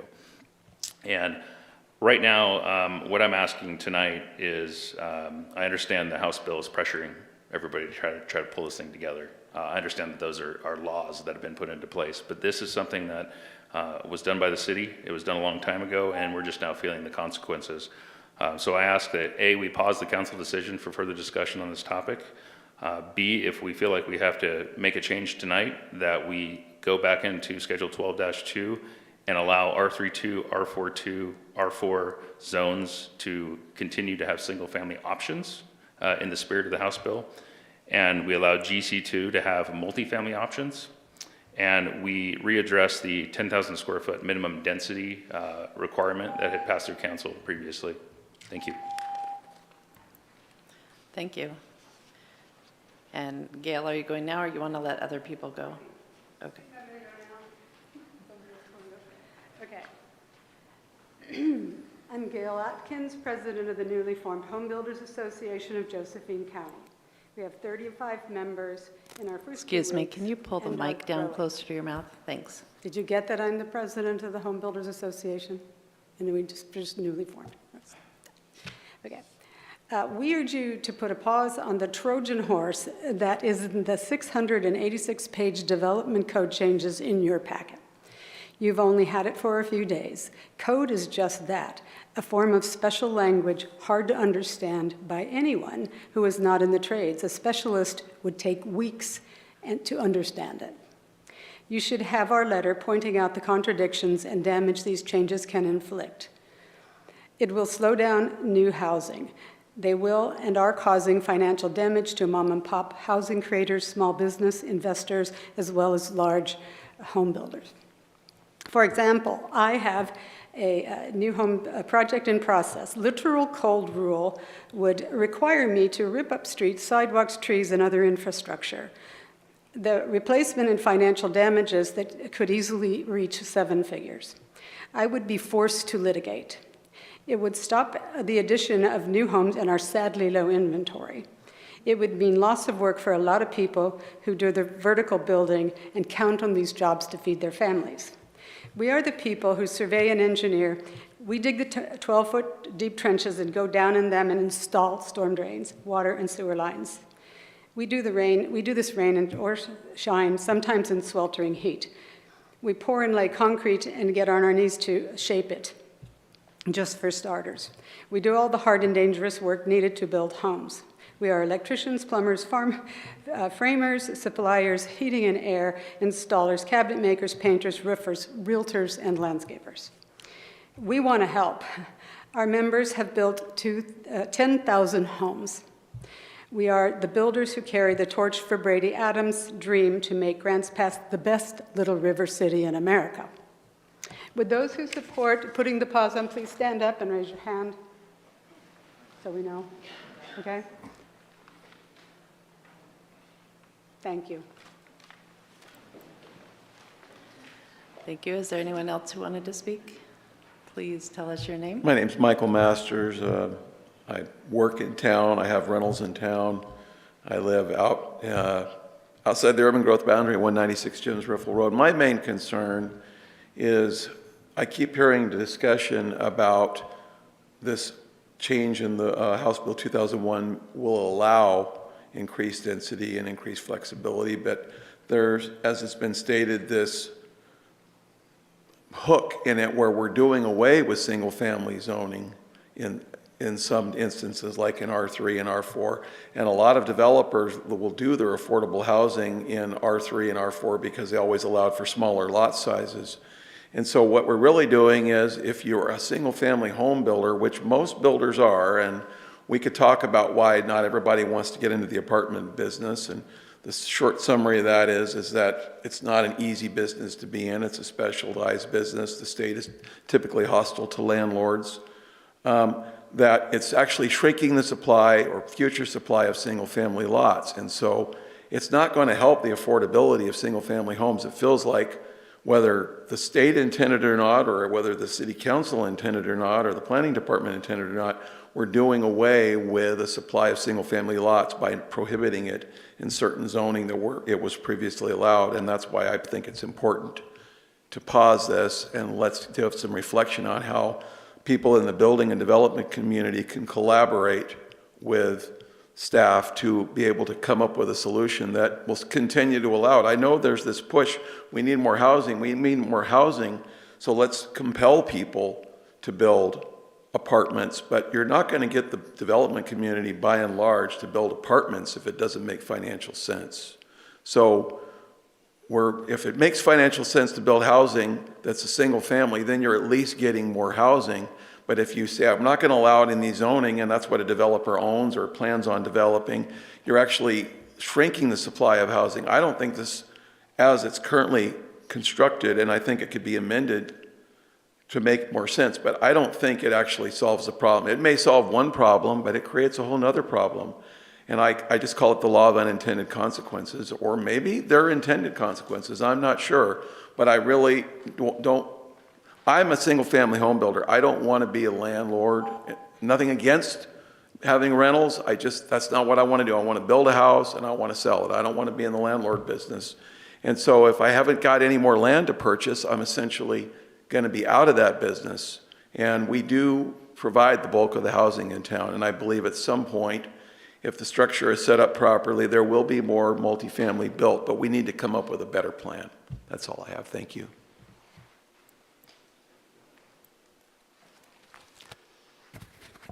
I'm Paul True. I speak tonight just for myself personally, but as background, I'm a steward for A2H, which has invested for many years in commercial, industrial, and land throughout the area. And I just would piggyback on what Michael said. In that capacity, certainly part of what I do is act as a landlord in the sense of providing opportunity for folks to have roofs over their head, for places for their business. And I take that very seriously. And I must say that the state has already handed some things that have made us, by and large, look to exit the area or really change our perspective on investing in the community. I think in general, when you try to cause something to happen through legislation or through restriction as opposed to incentivizing people, and particularly when you take someone who is prepared to make an investment and you take away the certainty of the return or the known parameters, you begin to enter into a place where, for example, in third world countries, one of the greatest hindrances to capital investment is simply the lack of certainty. What's going to happen to my business today? Is it going to change as a result of different leadership or different rules coming into place? So when we first get handed rent controls and an investment now is decoupled from the return, from what's actually happening in the market, the increase in housing values, and the return as a landlord on rents is now decoupled, that's kind of a first blow. The second blow is when I find that maybe a piece of land that I had that had a particular value to it by virtue of zoning, now all of a sudden is adversely affected. For example, if I had a high-density piece of property that I had spent a fair amount of money for, and this goes into effect, you've just undermined the value of that property. So not only have you hurt people on the other side of that, you've taken folks that owned high-density property, created more of that in the market, and now through the laws of supply and demand, it has much less value. And the final question, two questions, both of which are rhetorical. The first is, I don't understand why we can't create incentives that would help. For example, we have probably well over 100 acres that literally hundreds of homes could be built on. We'd be happy to undertake that and guarantee that those would be below market rents by some percentage. Can anyone answer, perhaps community development, why is it that we're shoving density into our city and not allowing development on large acreages that are adjacent to that? Hundreds and hundreds of acres that people could build perfectly useful houses on. Why don't we, Thank you. why don't Your we time open is up. that up as well? I just don't understand why it's being shoved Is there somebody into the else who city. wanted to speak? Come on up. My name's Pat Kelly, and my office is over there, and I'm a real estate attorney, so I have slightly different concerns. Mr. Agu, does this legislation specifically override or negate CC&Rs? This is an opportunity for public comment, but the council doesn't need to answer questions. I'm not answering. I'm asking Mr. Agu. I'm sorry, you can Okay, ask, I'm going to but he make the doesn't have- assumption that it does not. I'm trying to make a point, and my point is simply that if there's an unintended consequences to what's happening here. So if I have a subdivision, I'm going to be asked this question. I have a subdivision that prohibits multifamily dwellings in the subdivision. And you are adopting legislation that prohibits single-family and only allows multifamily. You've just wiped out the value of that lot, and I suspect my clients would desire compensation for it. So unless you're willing to pay for the loss of their contractual rights, or there's a specific state override, which I inquired if there was one, this could cost a lot of money in the long run. And the other point is, and I used to do a lot of eviction work. The eviction code in Oregon went from 28 pages to 134. My clients are leaving the homeowner or the rental business in droves. They're selling out to single-family owners because they can't afford to operate under the current limitations. They weren't paid for months during the pandemic. Do you think that was pleasant to have the state of Oregon as a partner? So they're not into the business anymore, and who's left in the business is people like BlackRock or large developers or the state of Oregon, and what you're doing by this has significant social consequences because the ownership of a single-family home has always been the pathway to wealth in this country. And by fantastically limiting the supply of single-family dwelling, and only large entities can finance multiplex housing, then you're destroying the future wealth of our community and the future wealth of the nation. And I'm not sympathetic towards these entities. I suspect a better way to address your problem would be to reduce lot size to meet density. So a person has a chance to buy a home at a smaller amount of money than to just live in a duplex until they die. This isn't Europe. So I think that's it, isn't it? 30 seconds. Oh, 30 seconds. Anyway, they rarely think these things through, and the more flexibility you give people, the better. And if single-family homes are denied, that means the existing single-family homes will be worth more and deny people the ability to acquire them. And it's my time. Thank you. Thank you. Somebody else? Remember to tell us your name and push the microphone up a nudge. There you go. Good evening. My name is Jim Frick. I've been 44 years in the real estate business in southwestern Oregon. I am currently the PAC chair for the Rogue Valley Association of Realtors. I'm one of the 2 state directors for the Rogue Valley Association of Realtors.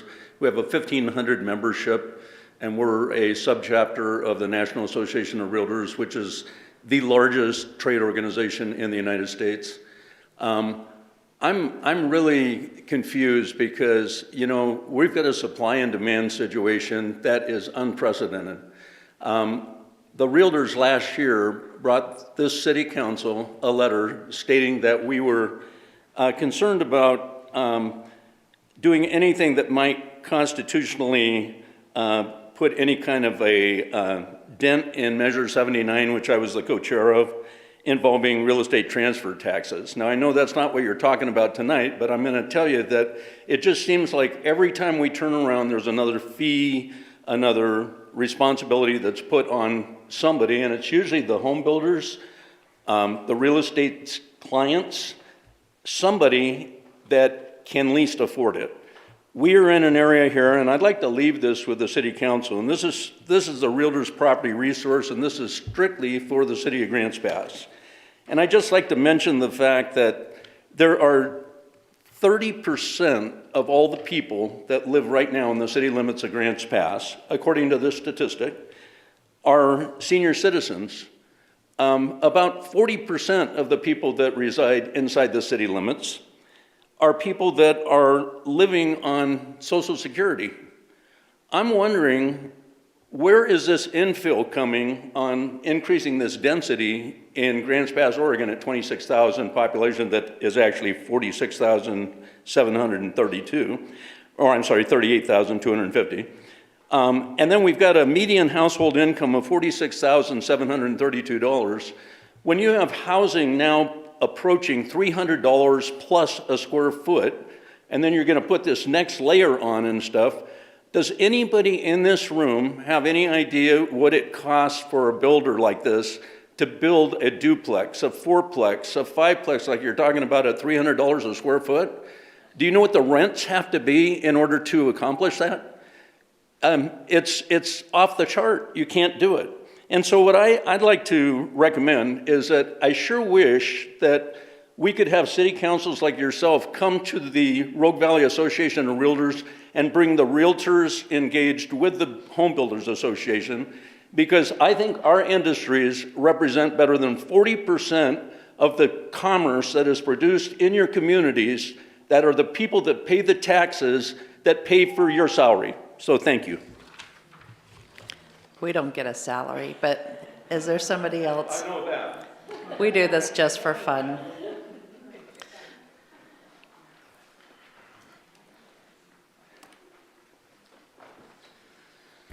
Good evening.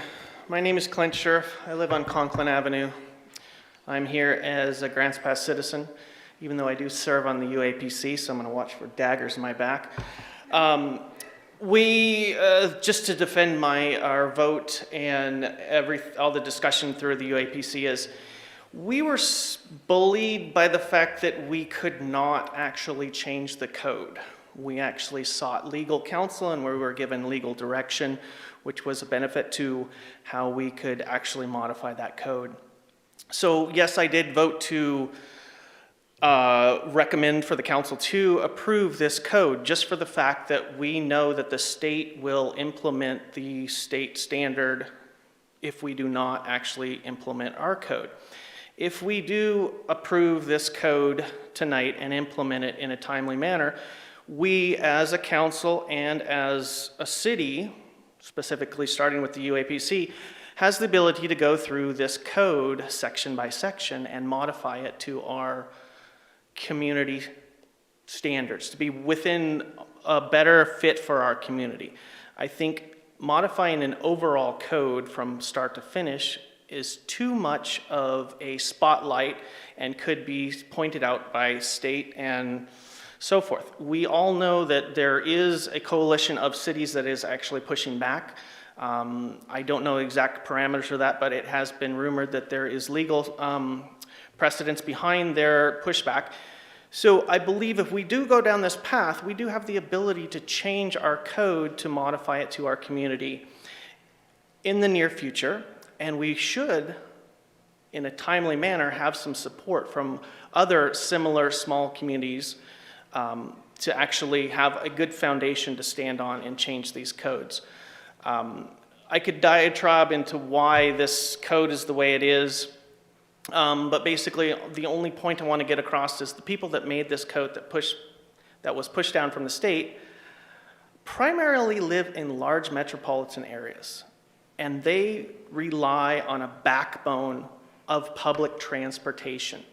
So basically, unlike us rural people who have cars, have numerous cars, they don't necessarily have cars. So increasing the density in all neighborhoods is the easiest and fastest way to get people in beds.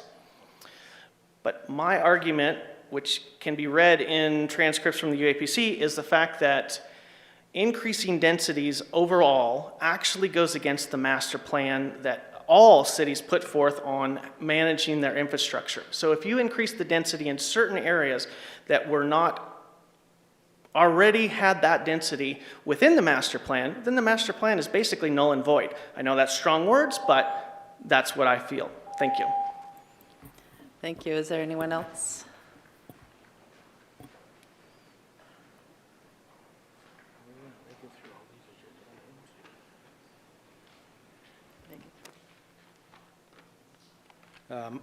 My name's Jay Eastwood, and I'll apologize for my public speaking because it's not very good.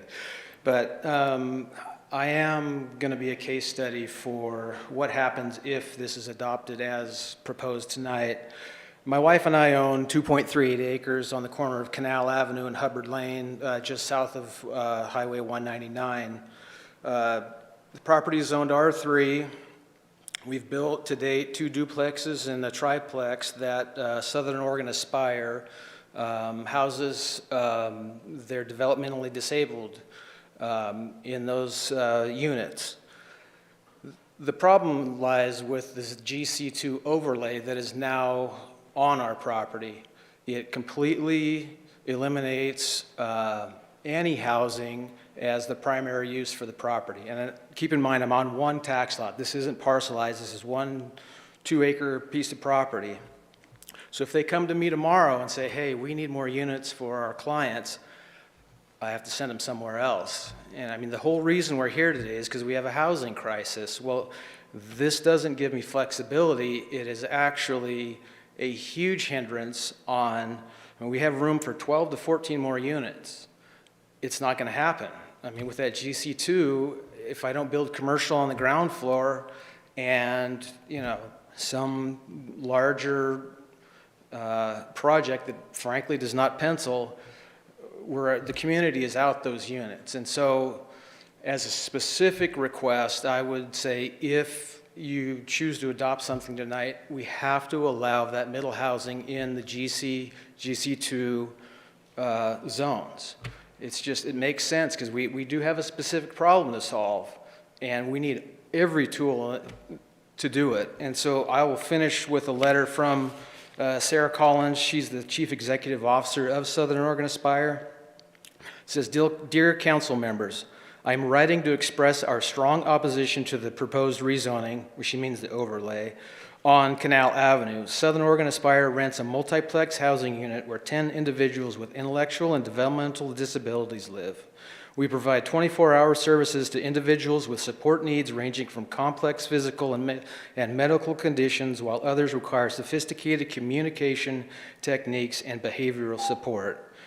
Rezoning to commercial would vastly affect the lives of these 10 individuals. I urge you to disapprove the proposed rezoning. Thank you for your consideration on the matter and the continued service and support of our communities. Thank you. Is there anyone else?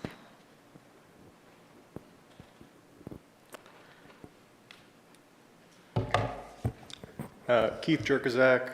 I am a multifamily builder, actually, but I'm standing here with all the single-family builders that are getting their rights taken away. I own a lot that is being affected by this. We had plans to do something, and for some reason, we're not able to do that now with this new code.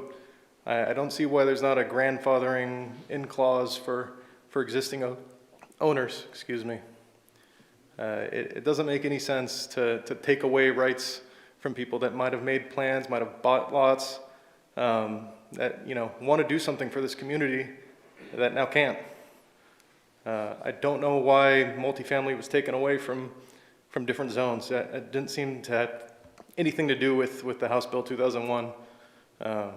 You know, it's all about increasing the amount of housing, and you're taking away a section of that, and that doesn't make any sense to me. I don't get why there's not a way to adopt a grandfathering in clause for existing owners. Anybody else? Going once, going twice, all right. I'm going to turn it over to council for deliberation.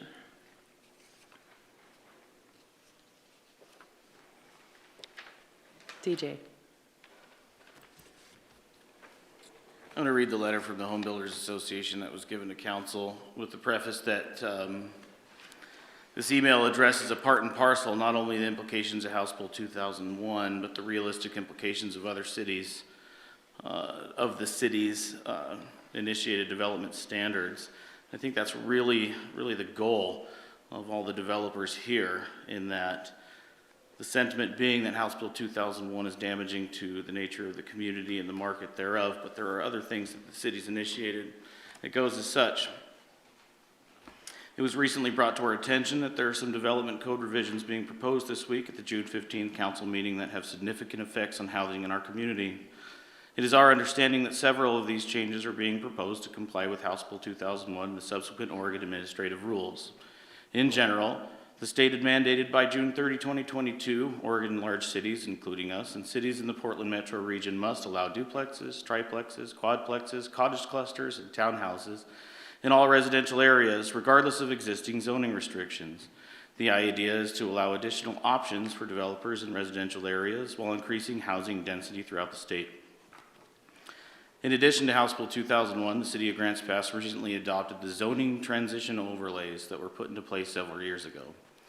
These overlays gave owners, developers the ability to develop property to the base zoning or the zoning transition overlay zoning. These overlays were formally adopted in October 2021 when the Transportation System Plan was adopted by Council. The issue with this is that there was no notice whatsoever given to the private property owners or the public letting them know this was in process. It was not discovered this had even happened until several planning applications were submitted after the fact. The GIS mapping that the city and private citizen used to review information on properties had not even been updated to reflect this, and after mentioning it to the city, it still has not fully been updated. This brings to light some catastrophic issues with the development code changes that are before you this week. Several owners had their normal residential zoning upzoned automatically to the new R32, R42, and GC2 zone, which eliminates the ability to construct single-family zoning, R32, R42, or multifamily zoning altogether in GC2. And since the overlay areas were identified as part of the urban growth boundary expansion process that started in 2014, there was no discussion or coordination with current property owners or review of what development had occurred over the past 7 years on these properties. In an unannounced instant, several property owners and investors effectively had the ability to develop their properties with single-family homes or multifamily homes in the GC2 zone stripped away from them. This put many owners into a tailspin, not knowing if their subdivision lots, developments under construction, or bare land that they had purchased and intended for single-family development were still viable. This is on top of recently adopted minimum density changes that also affect this issue. Some fear that they could lose their investments altogether as they are not set up to own long-term multifamily investments. This is especially true for single-family home builders and developers who make their livings in the build-sell industry. In addition, lots that were created for single-family homes do not have adequate infrastructure to develop multifamily units, such as water, sewer, power, gas, cable, phone, storm drain, and driveway approaches and access points. Also, some lots were created on private streets or narrow streets that have limitations on the number of units allowed from a transportation perspective. The most interesting thing about these zoning overlays is they have nothing to do with the middle housing changes being required under House Bill 2001, which intended to give flexibility to landowners. They are simply a City of Grants Pass creation that was not formally addressed with existing property owners, publicly noticed, or even updated on the city's GIS system. For over 7 years, individual property owners, real estate agents, builders, developers, and urban planners have been marketing, buying, and selling lands with their original zoning designations, just to find out they have changed and are limiting the ability to use them as intended. It seems this could easily fall under the landmark Dolan v. City of Tigard case as a taking by the City of Grants Pass. One must ask, who currently lives in our community, who is moving to our area, and what are they looking for in a home? Where are they going to be employed to support the creation of these new units? What has the city-county done to attract new living wage jobs in Grants Pass and the immediate surrounding area? How are we going to increase the median family income in our area to help people get into a home or rental? What builders will risk constructing multifamily housing without a confirmed buyer, which bonds for the total cost of the project? How do they secure this type of financing directly? What builders want to become landlords with some of the strictest tenant-landlord laws in the nation? With this, the Home Builders Association and its members are asking you as council to do the following this week before adopting the proposed code revisions that are before you. Number one, delay the adoption of the code revisions until such a time that the items mentioned above can be thoroughly reviewed with the city attorney and planning staff. Number two, add back in the ability to construct single-family zones in R32 and R42 zones. This is in line with the state's requirement to allow more options for residential development, not exclusions. Item 3, add back in the ability to construct multifamily housing in the GC2 zone. Item 4, as an alternative to items 2 and 3, roll back the zoning transition overlays altogether. And item 5, add formal minimum density exclusions for existing single-family lots within developed subdivisions and lots under 10,000 square feet in size. This will allow these lots to develop to the character of the established neighborhoods and utilize the previously constructed utilities that were installed for single-family home use. The Josephine County Home Builders Association was recently reestablished in our community to provide a common voice for those in the residential construction and development community. This industry supports a significant portion of the employment in our area, and it is important that any changes that affect it are carefully reviewed and considered. The last thing that our organization wants to see are local code changes that end up prohibiting construction of new residential construction, and every new unit helps our housing issue. Just because a code says you must construct a multifamily housing does not mean that it will be built if it is not a feasible investment. We ask that you strongly consider this information prior to your council vote on the topic. The future of residential construction and how we shape our community into the future depends on it. This was struck by Gail Atkins, the president of the Home Builders Association of Josephine County, and I'd like to follow up with the public comment of the experts in the community, the people that know the market. There's concern about class action lawsuit Dolan v. Tigard. It's my suggestion that we think critically about that. We have a state representative who arguably knows more about the intended consequences of House Bill 2001, saying we need to stay this. And to answer that question that many people have asked, as far as I understand it, Oregon law would trump CC&Rs for those that asked it. You cannot make a CC&R that is contradictory to the Oregon state law. Justin Gerlis, a foremost expert in this community, asked to pause for reconsideration. Michael Masters, he's asked for, we're hooked by eliminating single-family units on R3 and above, but allowing high density on R1, it's inequitable. Paul True, landlord business. He's in the landlord business. Mandates don't work, incentives works. We have a decoupling of ROI on rentals, undermining value of properties via laws of supply and demand. Pat Kelly demonstrated the significant social consequences and the financial consequences of the supply of single family in our city. Jim Frick, a PAC chair of RV Association of Realtors, the largest trade organization in the entire United States of America, has come to us today that says that the path that we're going on has unintended consequences. Clint Scherf, UAPC member, he voted to implement our code, basically begging that if we do not modify this code, that we're going to get a blanket mandate from the state, which would be worst case scenario. Jay Eastwood, personal testimony to elimination of residential use on GC overlay, allowing middle and GC gain. And we have a multifamily developer, Keith, who is now personally experiencing an issue that he can no longer build multifamily on an invested property, being a developer in the multifamily industry. This is testament to me that we've heard the experts, we've heard the concerns, all of which, in my opinion, are valid. Anybody else? Val? Yeah, I think that pretty well says it all. Like I said, you know, we were giving choice A and B, both of which are crazy, but I also think that what I heard, which was really important to me, is really the intent of this was to allow more things to happen, not take away the rights of people to do what they need to do with the land that they have. And so really, if we're going along with the spirit of 2001, then we should also get rid of our minimum density requirements that says people can't do what they want. If we're allowing multi-density to happen within every zone, then why would we say that you can't do it in the R3, 4, and then we can't allow general commercial 2 to have multifamily housing?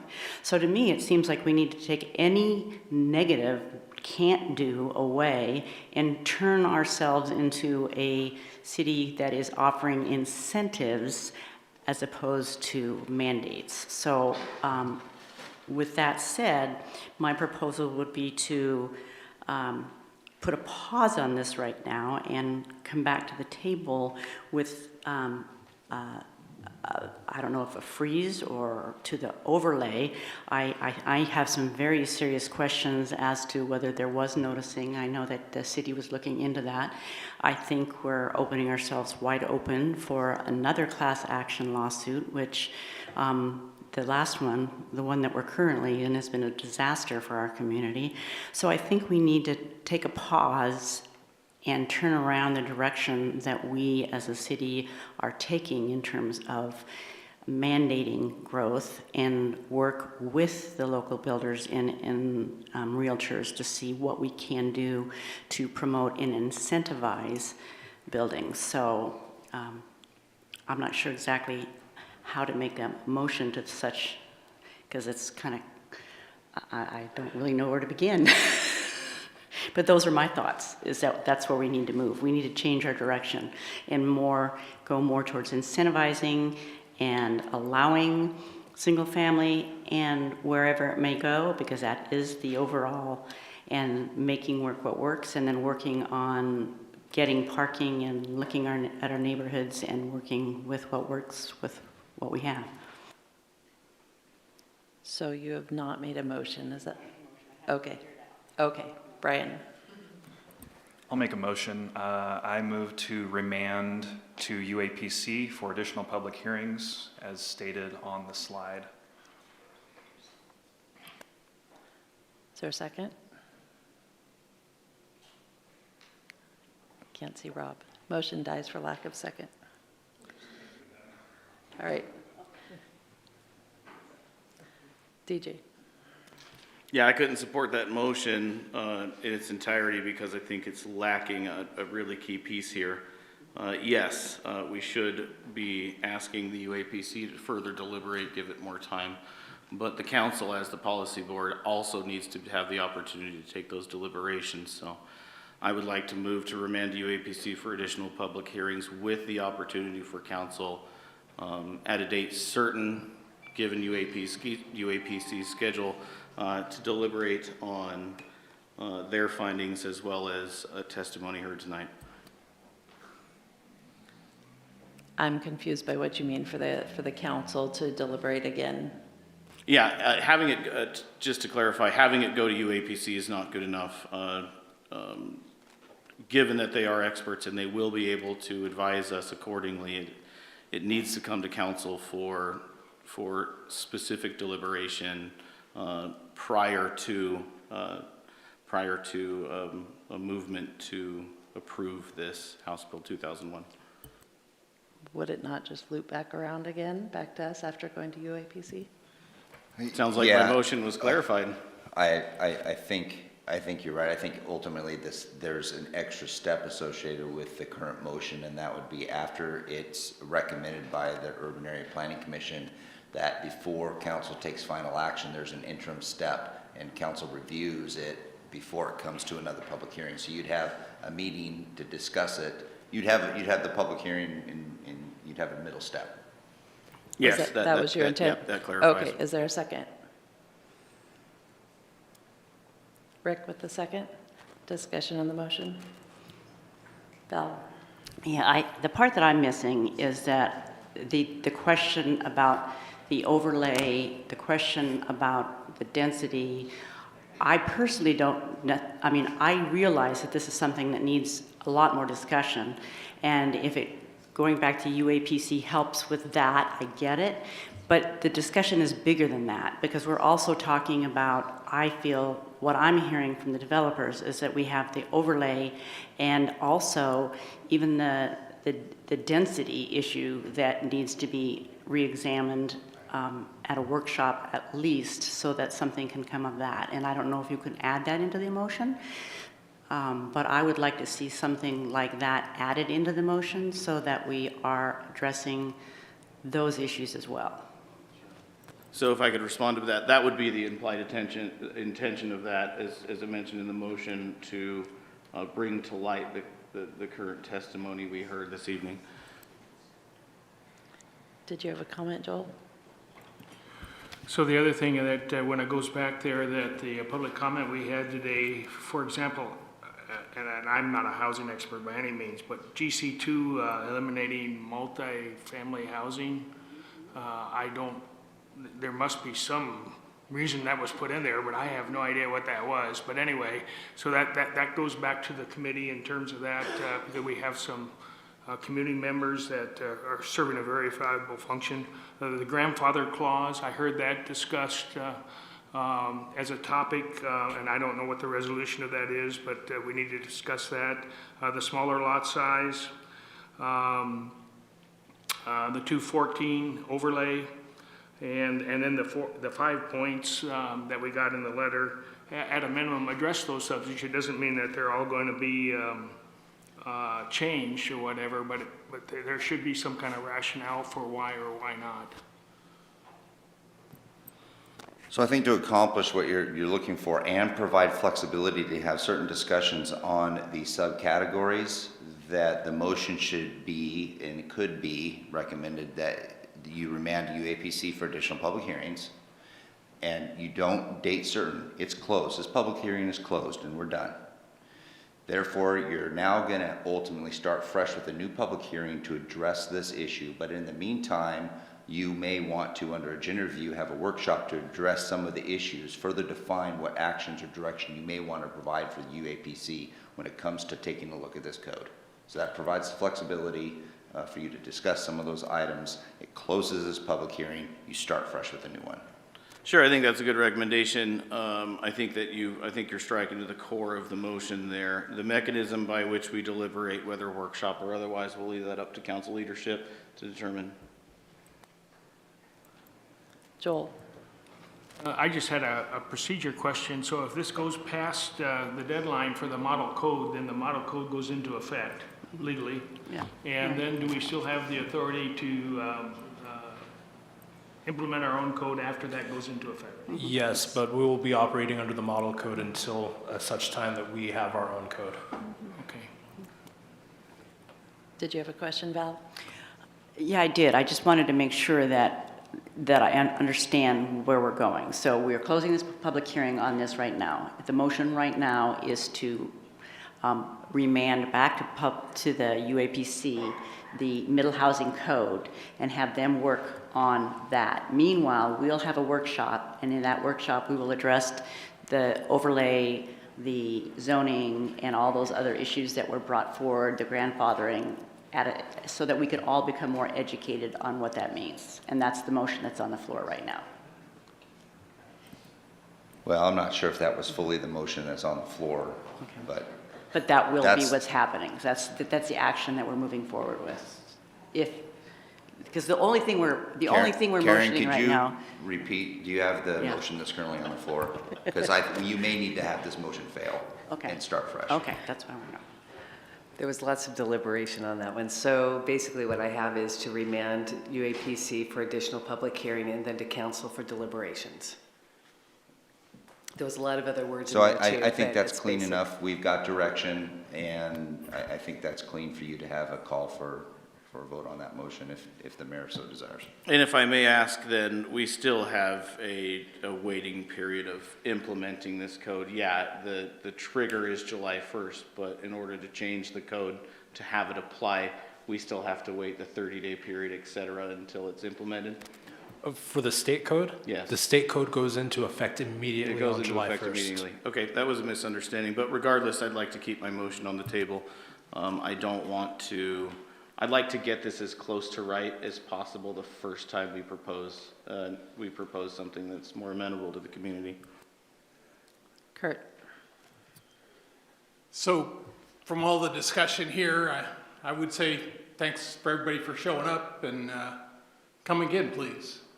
I mean, what I heard was not a lot about this matter before us. I just heard overlay, overlay, overlay.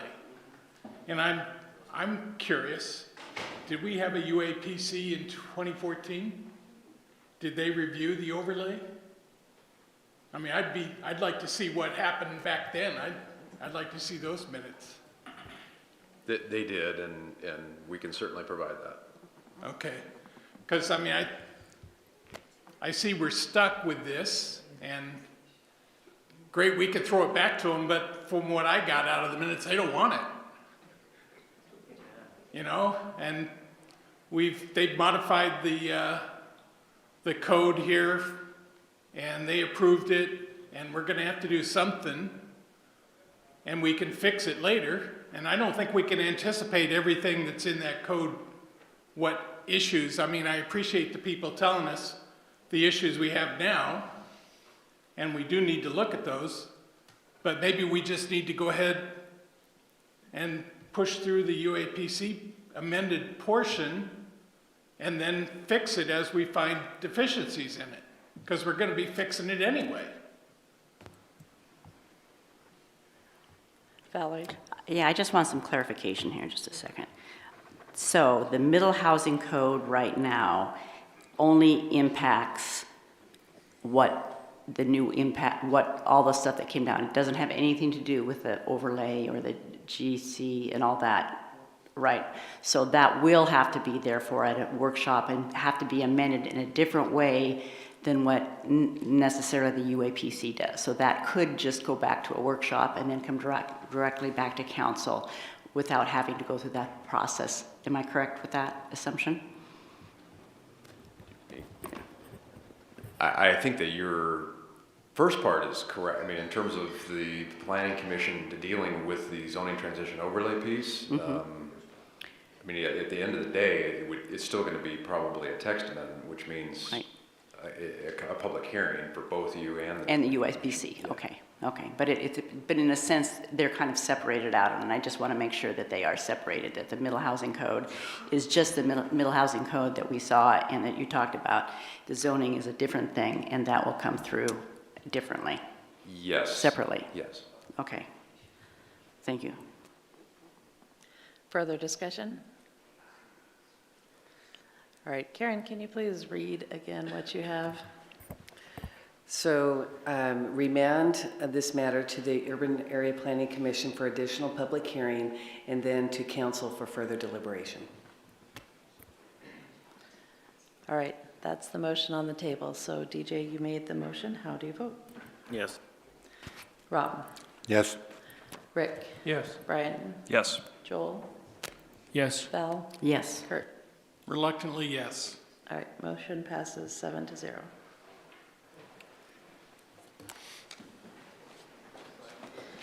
And we have some more guests for our next hearing, so I'm going to keep pushing through for a minute here, but we'll take a break at some point. We have a series of quasi-judicial hearings.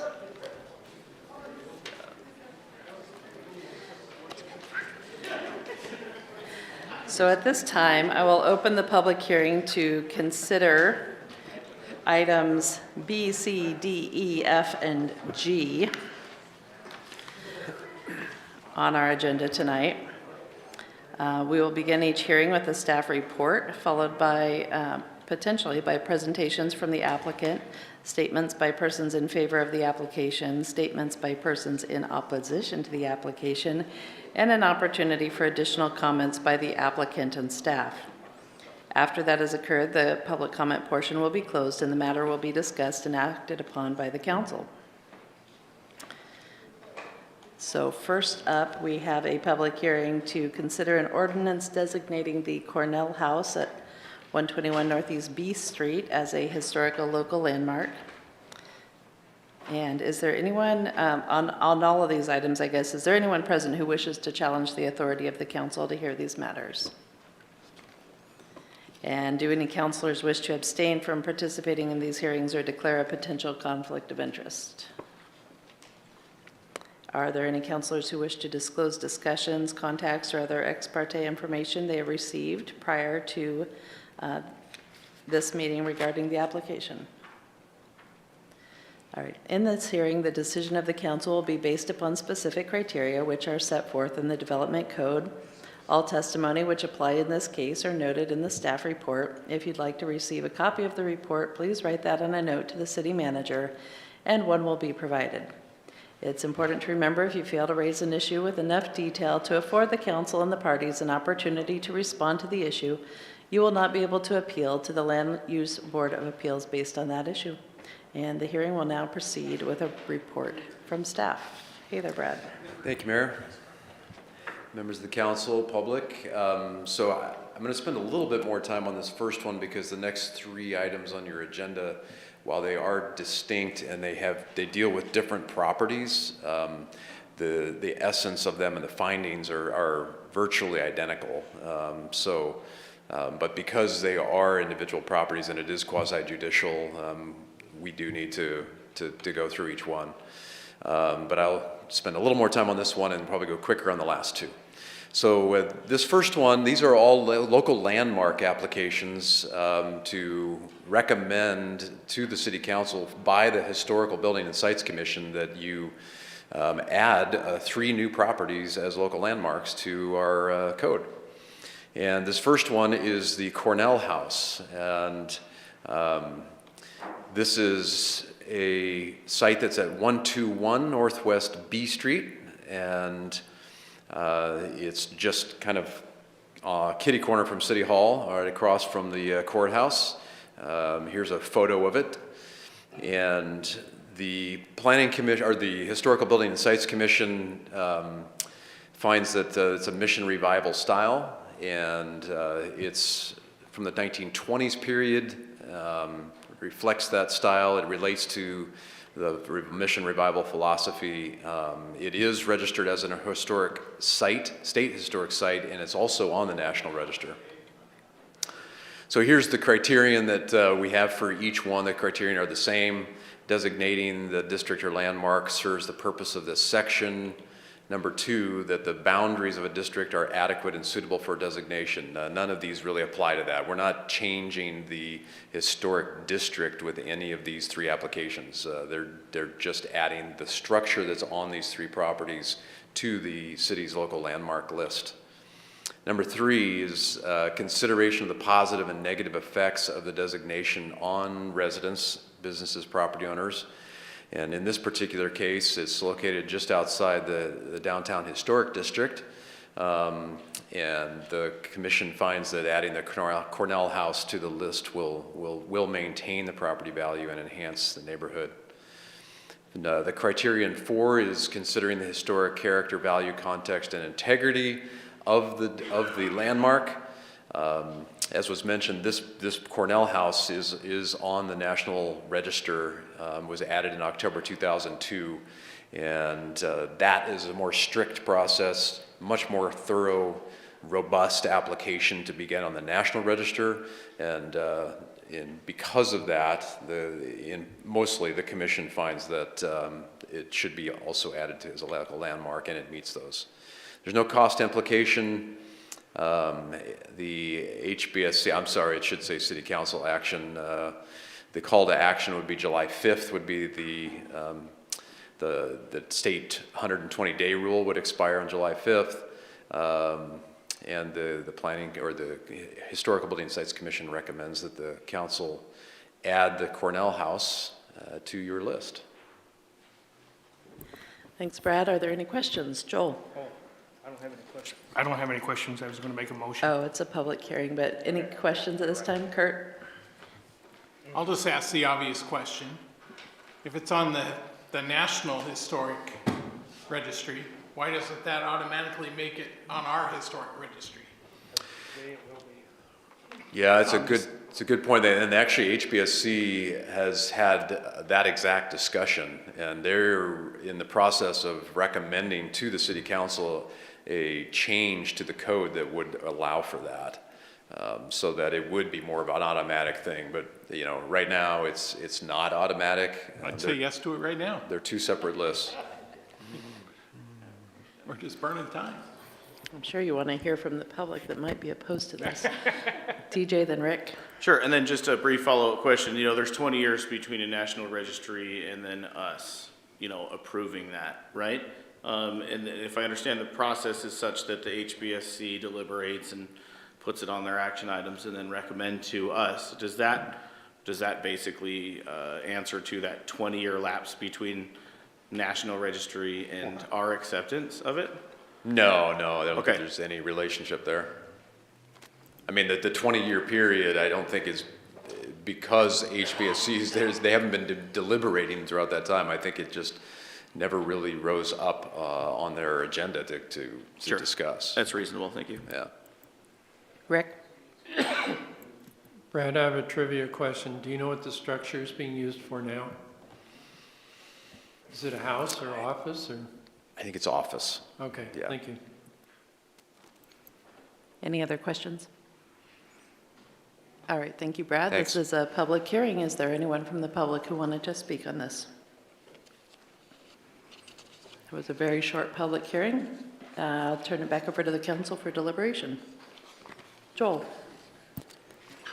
Well, I make a motion to approve the request as recommended by HBSC for the Cornell House being a local landmark designation. Thank you. And have it read by title only. What's that? And have it read by first reading only. Thank you. Second, Rick, thank you. All right, is there any discussion on the motion? All right, Joel, you made the motion. How do you vote? Yes. Val? Yes. Kurt? Yes. DJ? Yes. Rob? Yes. Rick? Yes. Brian? Yes.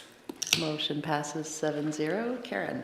An ordinance of the Council of the City of Grants Pass designating the Cornell House, 121 Northeast B Street as a historic local landmark. Thank you. Valerie? I move to adopt the ordinance designating the Cornell House as a historical local landmark and have it read by title only, second reading. Thank you. Kurt with the second. Any discussion on the motion?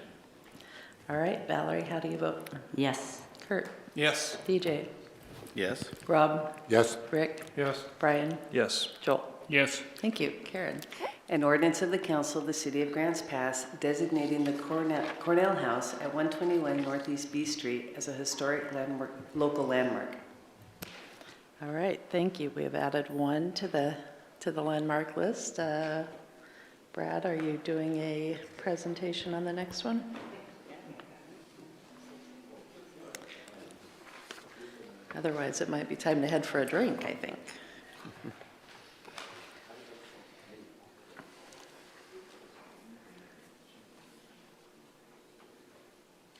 Let's see, 116.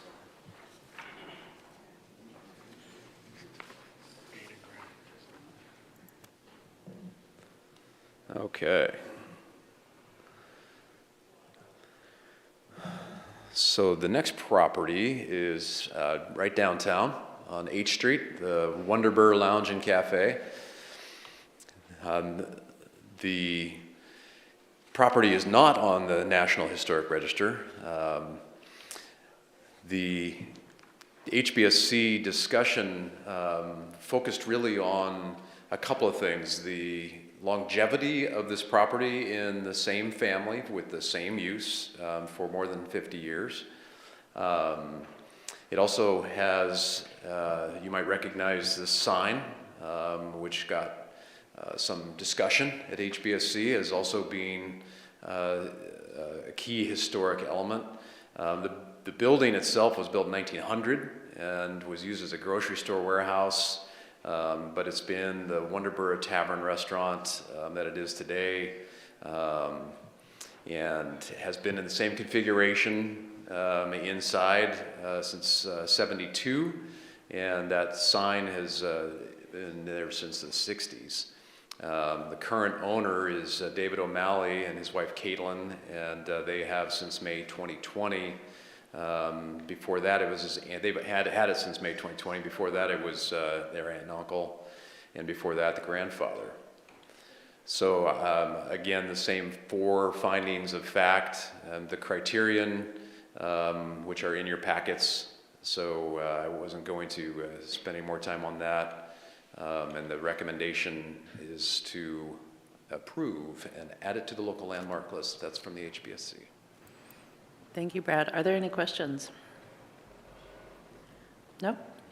All right, we'll open it up to the public. Is there anyone from the public who wanted to speak on this? All right, we'll close the public hearing and turn it over to council. Joel? Well, was there any discussion?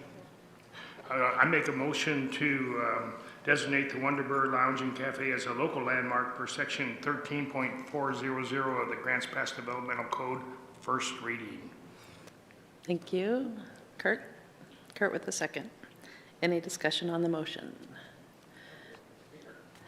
Oh, all right. Let's see. We had the motion to approve the ordinance by title, reading, first reading only. Joel, go ahead. How do you vote? Yes.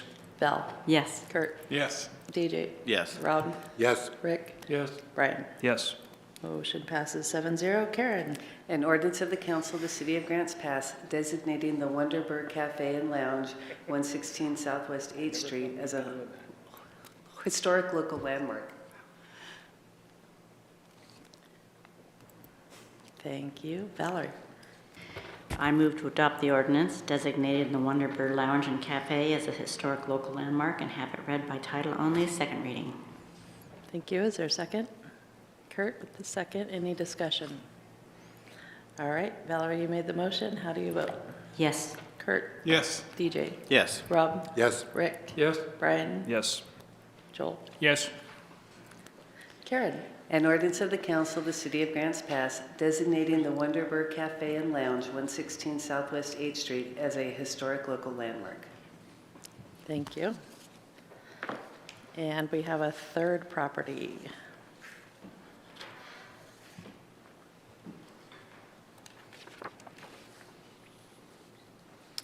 Yes, we do.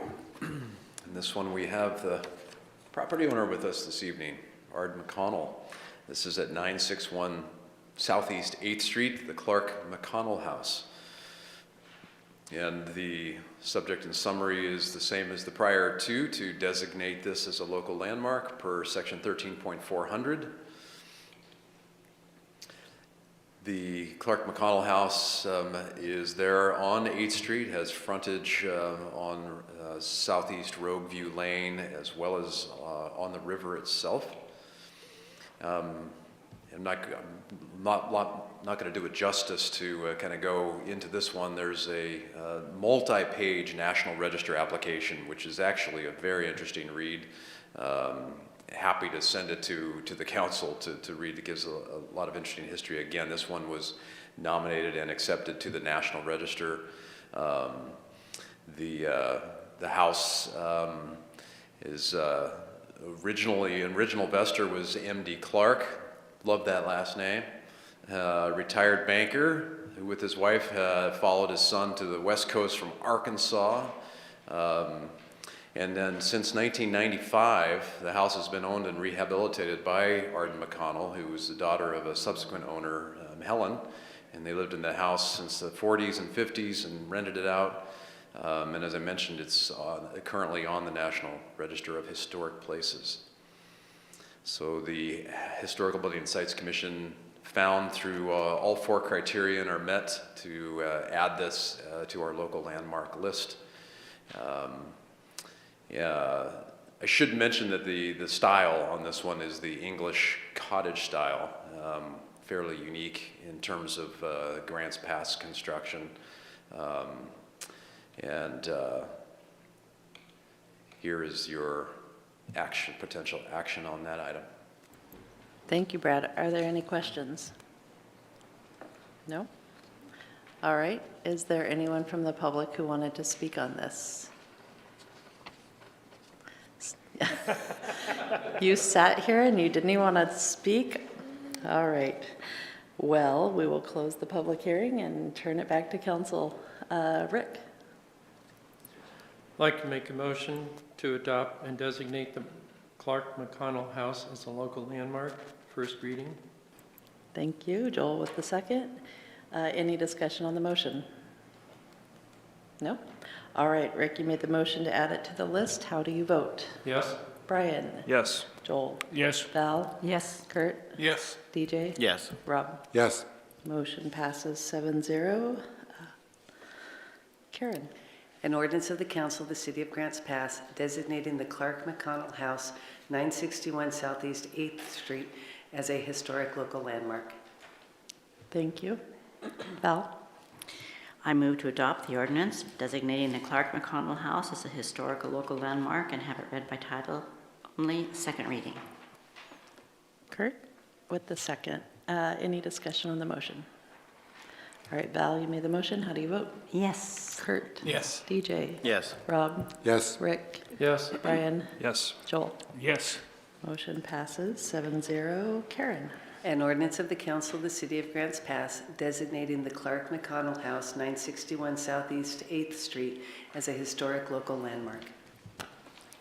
Thank you. Thanks for being here tonight, Arden, and for sharing your house history with us. Oh, oh, now you want to talk? Real quick, we'll let you talk. Can I speak? Yeah. Yes. Thank you, and thank you 10,000 times. We have, and the Historical Building and Sites Commission, we put a lot of time into saving some of these beautiful old homes in Grants Pass, and this is some of them. But we are going to be continuing, and we'll be finding lovely homes that need to be on the register. So thank you very much. I'm thrilled I'm going home. Thank you again. Thank you. Yeah, we've made it through a few items here today on this long agenda, but I think it's probably time for a break. So let's take a recess for 10 minutes and we'll come back at 8:40.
Alrighty, welcome back.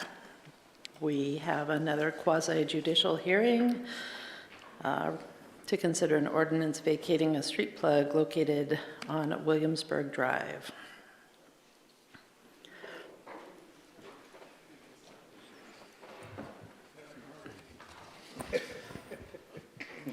I promise you only have to see me one more time.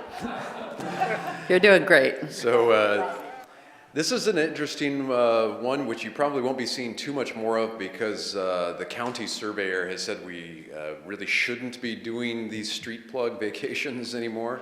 But until we change our code, we still have a few of these that are kind of hanging out there. So this particular one's on Northwest Williamsburg Drive, and this is circled on here is the 1 foot wide street plug that was created many years ago when this subdivision that includes Constitution Drive, Williamsburg Drive over off of F Street was created. And the purpose of these street plugs was essentially to prevent trespassing, if you will, for lack of a better term, over across where the street ends. So legally, when the development that's occurring here to the east, which is underway right now, if you've been over off F Street, you can see the development happening. In order for them to legally cross over that line and utilize Williamsburg Drive, the 1 foot street plug that's there on the plat needs to be removed. So that's the purpose of it. Here's an aerial showing the property to the east that is being developed now that needs to utilize Northwest Williamsburg Drive for their access. And here's a photograph looking to the west or to the east, and you can see where it terminates today. So in order for the council to authorize the vacation of property, in this case a designation on a final plat, you have to find that the configuration doesn't, the new configuration doesn't create a substandard condition, and or that it's not contrary to the health, safety, welfare, which we have looked at and do not find that the case. In fact, it will do the opposite. It will improve emergency access to the subdivision being developed. So we did not receive any public comments to this application when we noticed the public. There's no cost implication to the city itself. There's a September 13th, 120-day deadline, and there's a recommended motion for you. Thanks, Brad. Are there any questions? Nope. Is there anyone from the public who wanted to speak on this issue? All right, we'll close the public hearing and turn it back to you, Council. Rick. I'd like to make a motion to approve the ordinance vacating the street plug located at the east terminus of Northwest Williamsburg Drive, first reading. Thank you. Is there a second? Val? Any discussion on the motion? All right. The motion was to approve the ordinance, and Rick, you made the motion. How do you vote? Yes. Joel? Yes. Valerie? Yes. Kurt? Yes. DJ? Yes. Rob? Yes. Motion passes 6-0. Councilor De La Grange is missing at the moment. He will be back. An ordinance of the Council of the City of Grants Pass vacating a street plug located at Northwest Williamsburg Drive adjacent to tax lot 400 of map number 360518BB. Thank you. Valerie? I move to adopt the ordinance vacating a street plug adjacent to tax lot 400 of map number 360518BB and have it read by title only, second reading. Thank you. Is there a second? Rick, thank you. Any discussion on the motion? All right, Valerie, you made the motion to approve. How do you vote? Yes. Kurt? Yes. DJ? Yes. Rob? Yes. Rick? Yes. Joel? Yes. Motion passes 6-0. Karen? An ordinance of the Council of the City of Grants Pass vacating a street plug located at Northwest Williamsburg Drive adjacent to tax lot 400 of map number 360518BB. Thank you. Next up, we have a public hearing for the approved fiscal year 2023 budget.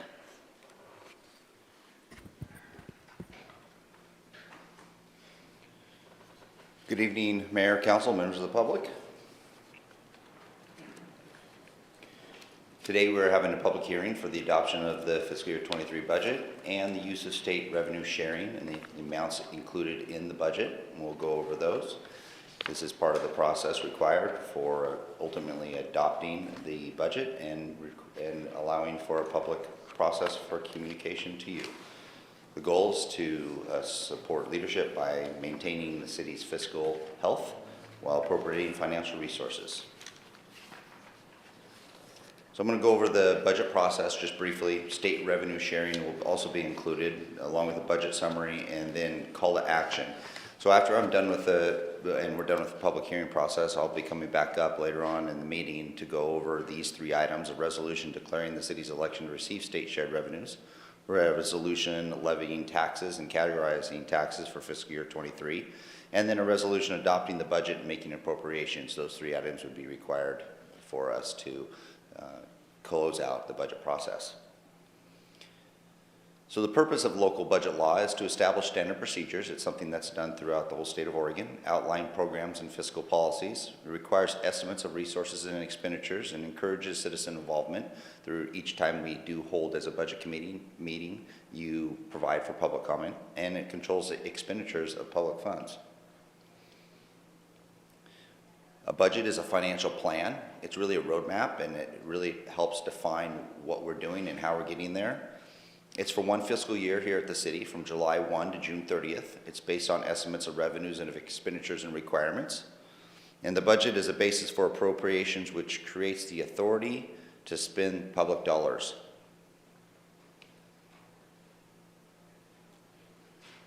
Phase 1 was to propose the budget, which included 4 budget meetings.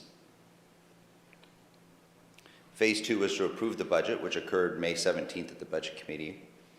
Phase 3 is to adopt the budget, which is slated for this evening. And Phase 4 is any changes after adoption. The Budget Committee voted at its May 17th, 22 meeting to approve the fiscal year 23 budget and approve the city's tax rates to be levied. The Budget Committee approved the recommended budget with a minor change to general insurance because we noticed that there was an increase in general insurance, so we slightly reduced contingency to balance that out.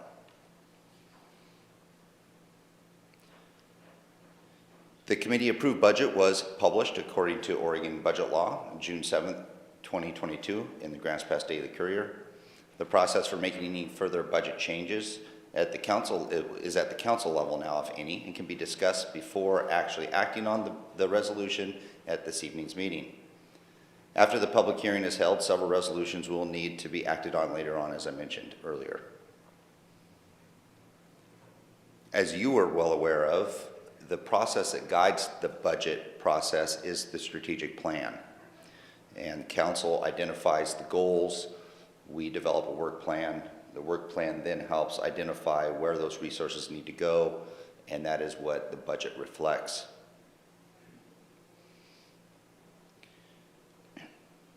Just wanted to go into some numbers for you in general in the health and welfare of the city itself.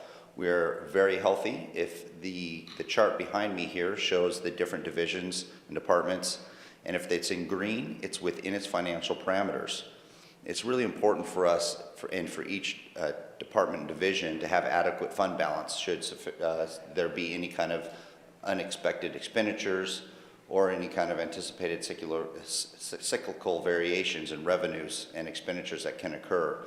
Also, for instance, like the general fund, the reason why it does have a higher percentage is because we get the majority of our tax revenues in November, so we need to hold a healthy balance to get us through until we get those revenues each year. The 2 for fiscal year 23, water and administrative services, is in yellow. That means they're outside their financial parameters, but in this situation, it's good news. We're above the percentage rates. So in water, that is purposeful due to the upcoming water treatment plant project. And administrative services, we did reduce the administrative fees slightly in order to try to balance that out in the upcoming fiscal year. Total budget for fiscal year 23 is $192 million. The major categories is general fund and enterprise funds. general fund being 25% of the budget, enterprise funds being 38% of the budget, and then the third major fund in the city's budget is capital construction funds at 17%. Where does the money come from? There are two main categories where we do receive the money for the budget. At 41%, it's fees and charges. That would be your utility fees and those type of activities for your enterprise funds. The enterprise funds are those things like water, sewer, transportation, stormwater. 39%, the other large chunk of revenue that helps operate the city is property taxes. So that would be your permanent property tax rate and your public safety levy rate. Those are general fund dollars. The budget operating cost by program represents public safety as being the largest. That includes fire and police and support services. And then you have policy legislation development, Parks and Rec, water and wastewater are two of your larger enterprise funds. The majority of the budget for operating costs, though, does go to public safety. One of the reasons why that is the general fund operations like community development, like fire, like police, like 911 dispatch, requires a lot of personnel. It's heavy in personnel, it's lower in operations from a standpoint of capital. So you're high in personnel, but you're a little lower in your contractual services, materials, and supplies, versus your utility fund, which does have personnel, but I think we only have 5 FTE for water treatment plant, and that's a huge impact to our city. However, it only requires 5 FTE to operate that water treatment plant. But the big cost in your enterprise funds is your capital and the operations of the plants. And so that's shown here in your transfers. It's a large transfer that transfers for future capital outlay. Wanted to have these next couple slides specifically touch on state shared revenue because that is a specific resolution that needs to be passed this evening. And we need to address that because we need to say, yes, we do want to receive state shared revenues. The budget committee here was held on May 17th, and at that meeting they did make a recommendation to include and accept the state shared revenues. That is a percentage of the liquor tax collections that we receive. The use of funds go to support general fund services, specifically police, fire, parks, community development, policy, and legislation. This year's state shared revenues for fiscal year 23 are projected to be at $460,000. So of the liquor tax revenues that come in, that $460,000 statewide, we're looking at about a $600 million coming from that tax. Where the state does take some, they provide revenues to both the cities and the county in a state shared revenue form. The allocation of the state shared revenues is based on population of each municipality in the state of Oregon. So this chart here just sort of defines the state shared revenues and where they are. You'll see a number of those there. Just wanted to highlight that there is some state shared marijuana tax of $50,000 and local marijuana tax of $300,000 coming in. That's dedicated to public safety. One item that's sometimes considered a state shared revenue also is gas tax, and we're looking at $2.9 million. That's not on this chart here. That's in the transportation budget line item. But that's $2.9 million is what we're expecting for gas tax. Summary, general fund and other major operations are fiscally healthy, balanced, and financially stable as long as we continue to take actions to address budget challenges. We are well aware of some of those budget challenges, such as a public safety levy, funding for public safety, and the additional draw on general fund are some of those things that we've been aware of and council is addressing on an annual basis. Past council and staff actions have put us in good positions, especially with our financial policies. We're recommended to continue those fiscally conservative policies. We have provided a balanced budget for you and a capital budget to address the major technical issues of council priorities, and we have worked hard to meet the challenges ahead while trying to maintain current service levels that the community enjoys. To conclude this final budget hearing message, I'd like to thank City Council for your direction coming from strategic planning, staff for your diligent work in the work plan and working through the numbers, and of course the Finance Department, including Adam Schultz and JC and everyone in the crew, all stepped up this year to give us a budget that was, I think, easily digestible and accurate.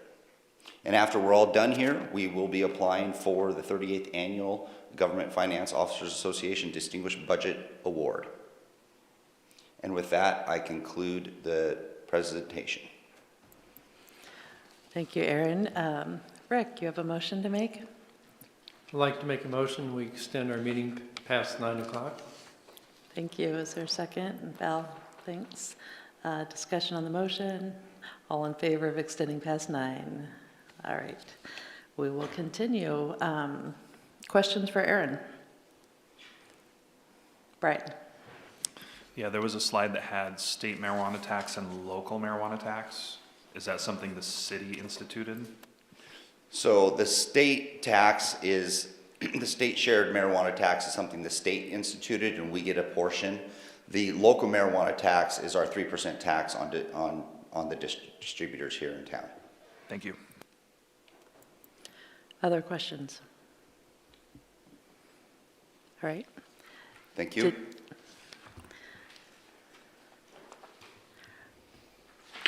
This is a public hearing. Is there anyone from the public who wanted to speak on the budget? All right, we will close the public hearing, and I think we need to wait because we have the action items coming up later, or do we take action on anything now? That's it. Okay, we will just move on to our next item for the time being, and you can resume deliberations when those individual items come up later. So next up, we have consideration of an ordinance adopting a developer-installed reimbursement district for the Woodbrook Drive improvements.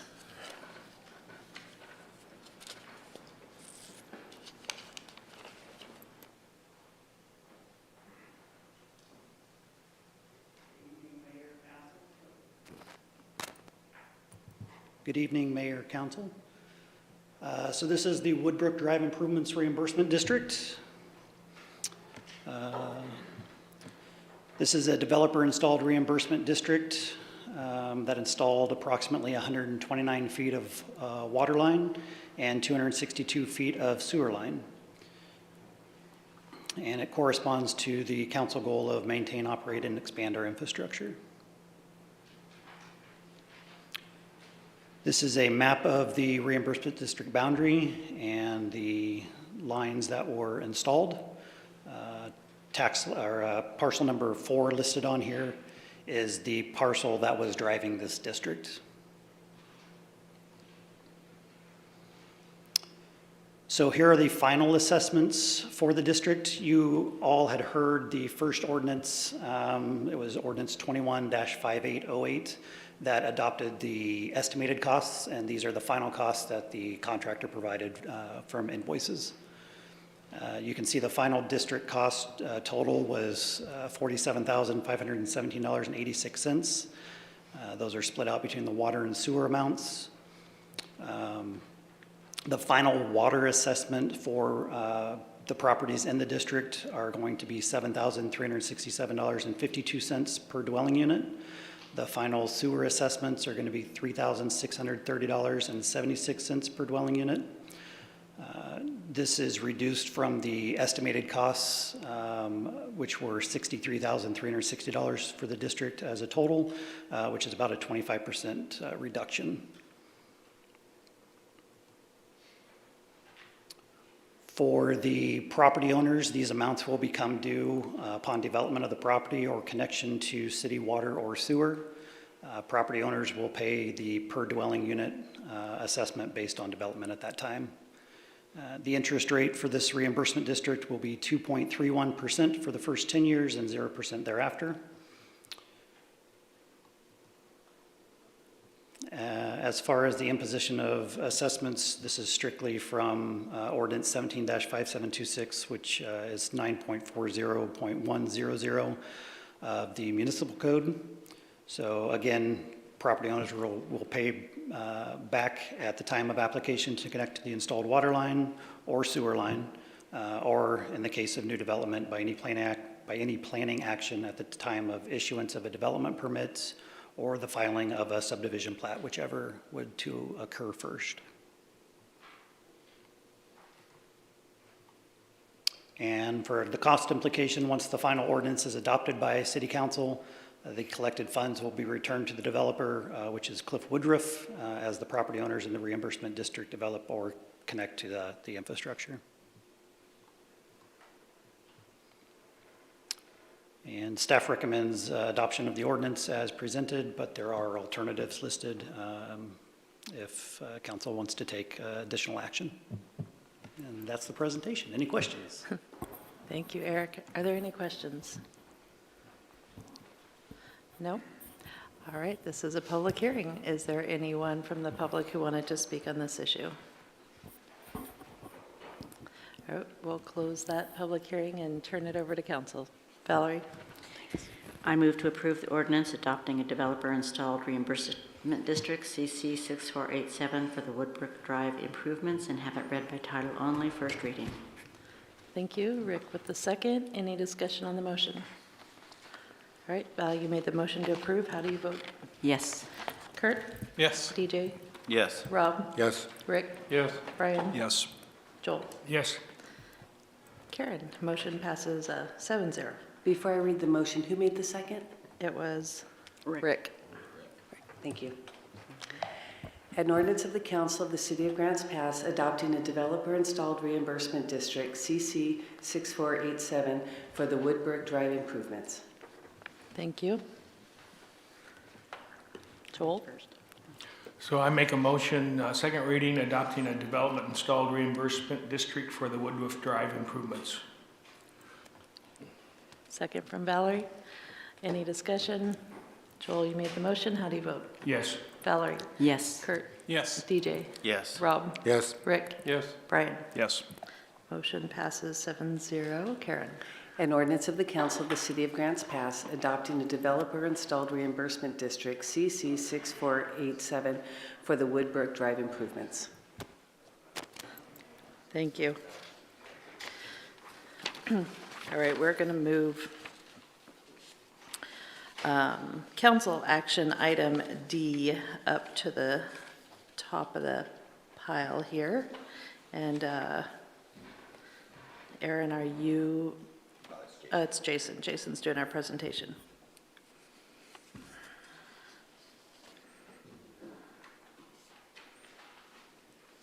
Council action item D is the Slayden Construction Group. Thank you, Mayor. And I do want to acknowledge Wayne Gresh, who is on our design build team, who has sat here patiently through a very exciting council meeting to answer any additional questions that I can't answer for you. So this is to talk about Phase 1B services, and it's to provide a slight update of where we're at with 1A. As you remember, we were before you a while back with technology selection, and you did choose technology. And then we told you we would be coming back with 1B, which would be the full design services. We're actually hitting a little bit more of a pause button, and 1B services now is actually going to be procurement of the membrane supplier, and I'm going to talk about why that's very important here in a second. The relationship to your council goals is to maintain, operate, and expand the infrastructure to meet the community's needs. So on September 15th, the council unanimously approved the Phase 1A services with Slayden, which was to begin that technology selection for the water treatment plant. And as we told you during that future meetings, we would come back and discuss the 1B, which would be the full design services. At the conclusion of 1B, we would come back before you with that guaranteed maximum price, and council could decide whether to hit pause or to move forward with the construction of the water treatment plant at that time. And as that time, we did present you with two options. One was a conventional water treatment plant with ozone. The other was a membrane with pretreatment. And we did select that membrane with pretreatment, including powdered activated carbon and a small pre-treatment train ahead of the membranes to ensure that we got tremendously high quality treatment through a full range of water quality. Also, the higher level of automation will allow us to run 24 hours a day with unattended operations for basically 16 hours out of the day.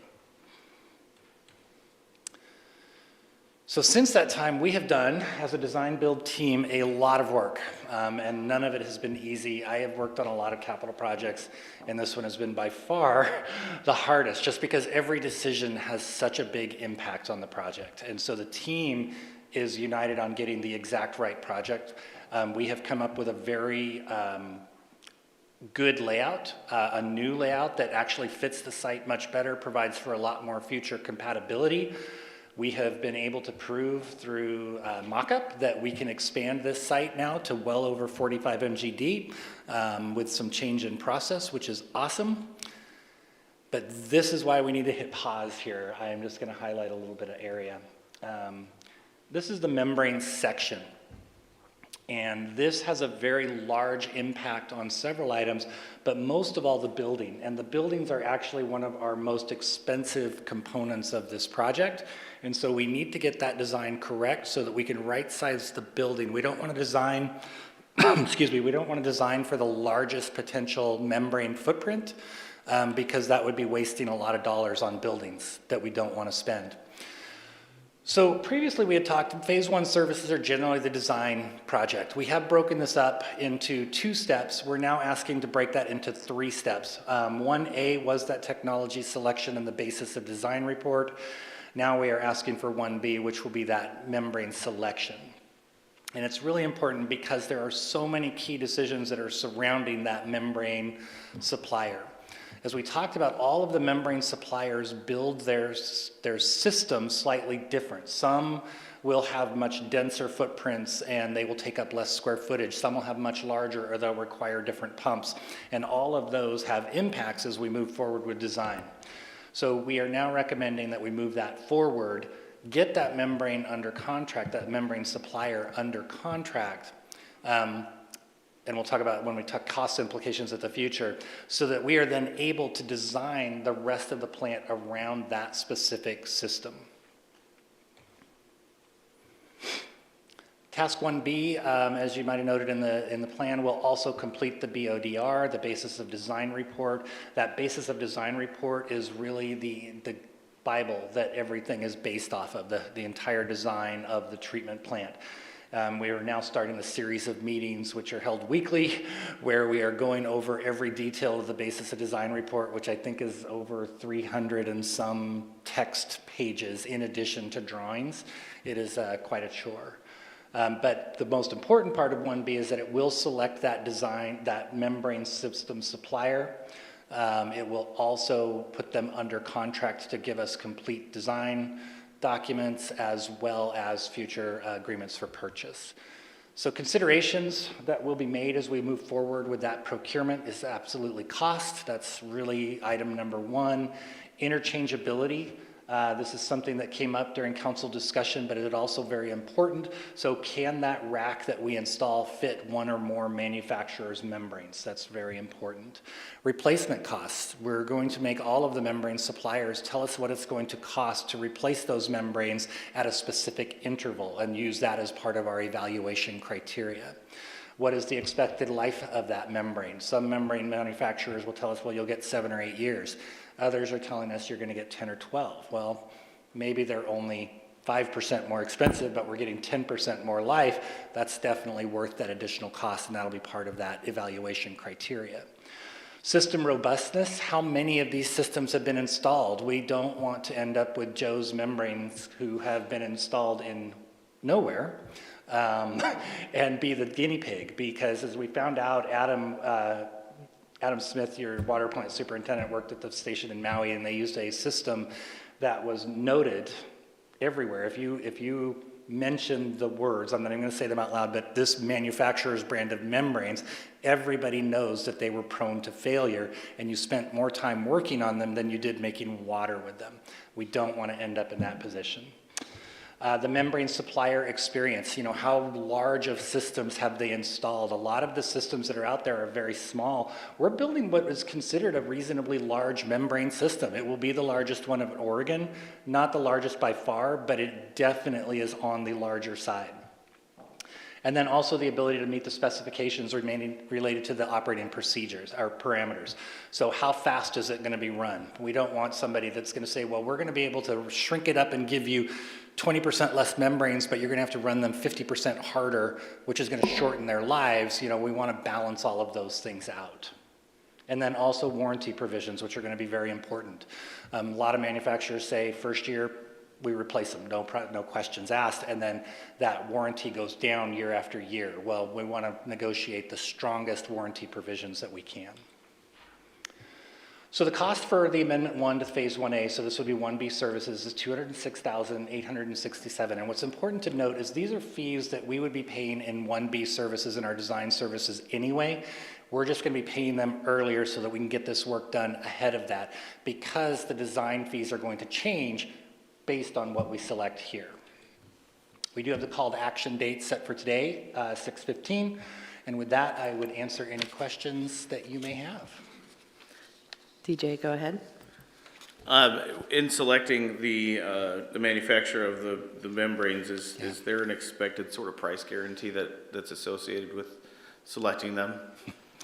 We actually had a call on that today, and the short answer is yes. We are making them commit to a price, even though we're telling them that the delivery date is going to be out, and I think 2024 was the date that we pinned on paper. Very good. Other questions? Rick? So if we move forward with this, would we actually have the membranes manufactured early and store them? No. When we enter this agreement, we will put them under contract, and you'll see we'll bring that contract back for you. I think we've got it tentatively penciled in October. That contract will authorize them to do all the design work, but that's all we're authorizing. We will not authorize construction of the membranes, because that will be authorized when we do the GMP. So they will not manufacture them and start that process until later, and then they will deliver them in, like I said, 2024. And do these membranes include rare minerals, which could prices fluctuate all over the board? Right now, the materials are in demand. I don't know what all products they're used for, but a lot. That what we're finding is that some manufacturers are not able to produce membranes right now, and others are because they have hoarded some raw materials. And that could all change in a year. Other questions? Rick? So if I was the manufacturer, you still would, if we're not going to take delivery for 2, 3 or more years, would have an escape clause in there somehow for materials that could skyrocket. How do you handle that? I don't know. We didn't have that conversation today, but I do think that that'll merit a future conversation. We are going to put an escape clause in for us, just so you know. My guess is most of the manufacturers are probably going to likely bid a little high because of how far out we're asking them to commit to. But they may come back. One of the things we are doing as part of our review cycle is we are sending it to selected manufacturers for their review, and that may be something that they ask to be included. We'll have to evaluate that. I don't know. We don't want them to have an escape clause because we have just spent a lot of money designing our facility around their stuff. Now, maybe we could include an escalation clause if they can demonstrate that their raw materials have changed. But we don't want them pulling out of the contract and having to find another manufacturer. So is there a way we could pay them early and they could store it for us, and then the price would be, resolved? That is definitely a potential that we'll probably want to have that conversation with them. I know one of the items that'll be coming up is we're talking about a fire apparatus. One of the things that we can do to ensure that the pricing remains constant is pay for it all up front, which lowers that, because then they can buy everything for that apparatus at that time. So it would be a good question to ask. Other questions? Brian? Yeah, so just looking at the considerations for the membrane selection, when this comes back to council in the fall after this whole process is complete, I would assume that we'll be seeing, you know, how these were scored and how the decision was approached. Yeah, absolutely. Okay, thank you. Yep. Other questions?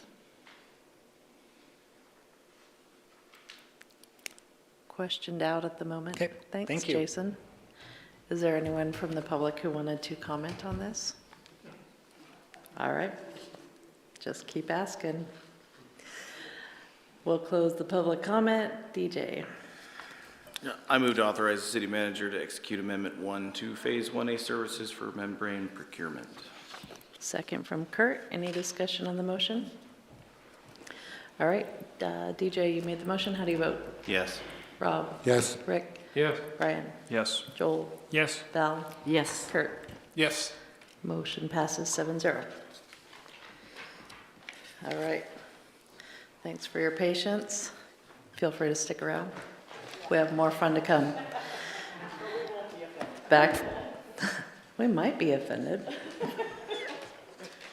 All right, item A, council action, resolution declaring the city's election to receive state shared revenues.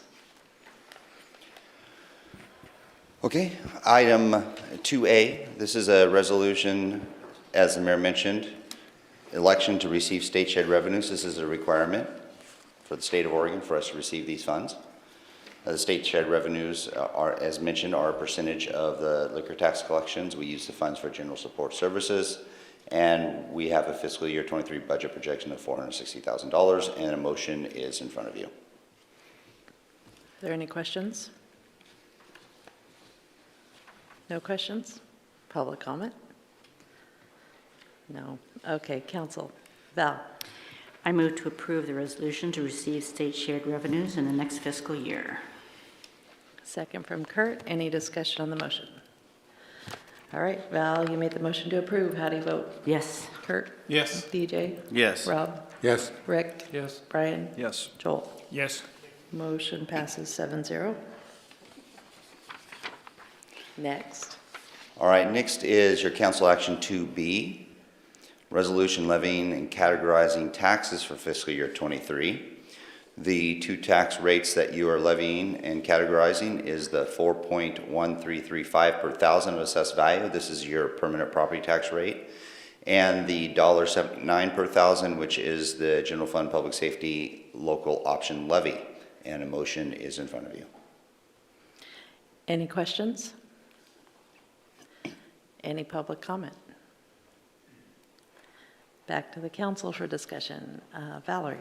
I move to approve the resolution to levy and categorize property taxes for fiscal year 2023.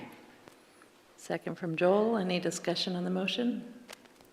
All right, Val, you made the motion to approve. How do you vote? Yes. Kurt? Yes. DJ? Yes. Rob? Yes. Rick? Yes. Brian? Yes. Joel? Yes. Motion passes 7-0. Next up, item 2C. All right, item 2C. Item 2C is a resolution adopting the budget and making appropriations for fiscal year 23. There are limitations on amendments if council so discusses. If no amendments, the approved budget totals are as follows. Total appropriations is $179 million. Total unappropriated amount funds of $13 million. And total budget of $192,571,808. And limitations on any amendments for the Budget Committee this evening is at 10% without holding a second budget hearing. Consider amendments, then act to adopt the budget, and a motion is in front of you. Thanks, Aaron. Are there any questions? Any public comment? Back to the council for deliberations. Rick? I'd like to make a motion to approve the resolution adopting the fiscal year 2023 budget. Second from Brian? No. Second from Val? Second from Val. Okay, discussion on the motion. Brian? Oh, I was gonna I see up there in bold and underlined, it says consider amendments that act to adopt the budget. So I was going to propose an amendment to consider, and I'll just do that now.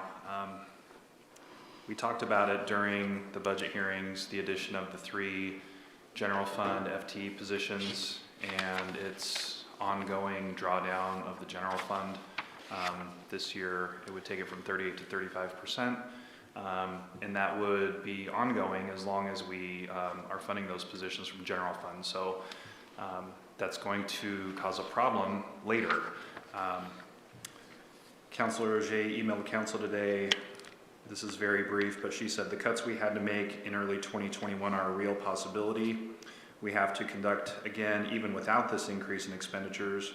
With the increase being approved, a budget cutting exercise is imminent in the future, and it will be more difficult as employed individuals could be on the chopping block. I felt proud in 2021 that we did not have to cut any employed individuals with the city. Until the city can raise revenues to match expenditures in these departments, this is not a sound financial decision. So I'll be voting no on the motion, and I would recommend an amended motion that removes those 3 general fund FTE positions if the motion fails. Thank you. Any further discussion? Joel? So I thought long and hard about it too, and I think we're all concerned about it, as is the Budget Committee, and the Budget Committee was aware of that issue. There was 3 things that influenced me. One was I monitored this year's budget, and I looked at the amount of expenditures versus the budget for both public safety and the Parks Department, and the expenditures were way below the budget. Now there's probably some good reason for that. There's probably some vacant positions and things like that. But based on the monitoring of this year's budget, it looks very doable. And the future is going to be a little different, and I understand that. The second thing that struck me was the increase in lodging taxes that we voted in that fund public safety and also fund the Parks Department as well as other areas. And both of those funding increases would cover the positions for next year. And that doesn't mean that those lodging tax is going to go away. It's going to continue, and it's an increase in revenue. The last thing is I would expect as a city manager, and it's not for me to micromanage what he does, but like with the parks budget, unfortunately we have a vacant city forester position. And I'm sure that you're aware of other vacant positions and you manage them appropriately. And then just like any administrator over a large government organization, you prioritize which vacancies are priority to fill. And I would just encourage that when you look at the Parks Department, and if you think there's some budget issues or whatever, that you just prioritize the vacancies, including these 2 positions. And that, to me, maintenance always comes ahead of capital investments unless they're needed for public safety. And so with those 3 things, I'm going to vote yes. Val? Yeah, I feel pretty much the same in terms of the 30% of the increase in tourism. We saw what that did without making a lot of motion. It was a huge amount of money, and yes, that does pay for them.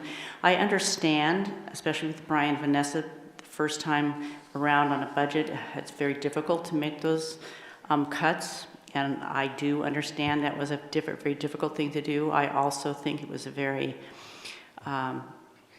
over-prudent. I think that we probably cut more than that was necessary, simply because knowing Adam and knowing the conservative, he wanted to make sure that he was within the bounds, and I respect that. But I really this year saw the drop in morale in both police and parks.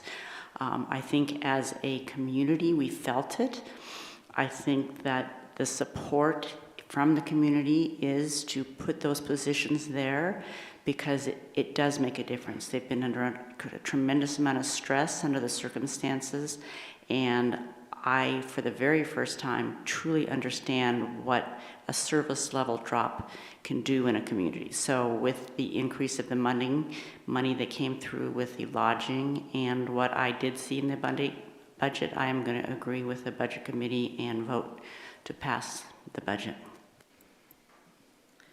Any further? Rob? Yeah, I have some serious reservations about passing it the way that it is. I mean, it should be really obvious. It was obvious to anyone who has to buy and sell raw materials or goods, last fall, before people really started feeling it much at the supermarket or even just a little bit at the gas pump. I mean, I had manufacturers last September telling me that there's no way that we can hold prices down. We haven't had a price increase, in X number of years, and as of January 1st, there'll be a price increase. Those same manufacturers have enacted and announced 2 more price increases, since then, and it's mostly fuel. And I know that some of the headlines, I sent out a couple of links today to the council. There's one public safety department, I guess, in Michigan that currently, with 3 months to go in their fiscal year, they've blown through their fuel budget already. They'll respond to some calls by phone rather than turning up in person. They've got more foot patrols, more bike patrols, more segways. Even the editorial director at Lexipol, for those who forgot, they're kind of the consultants that our city, our public safety department uses a lot.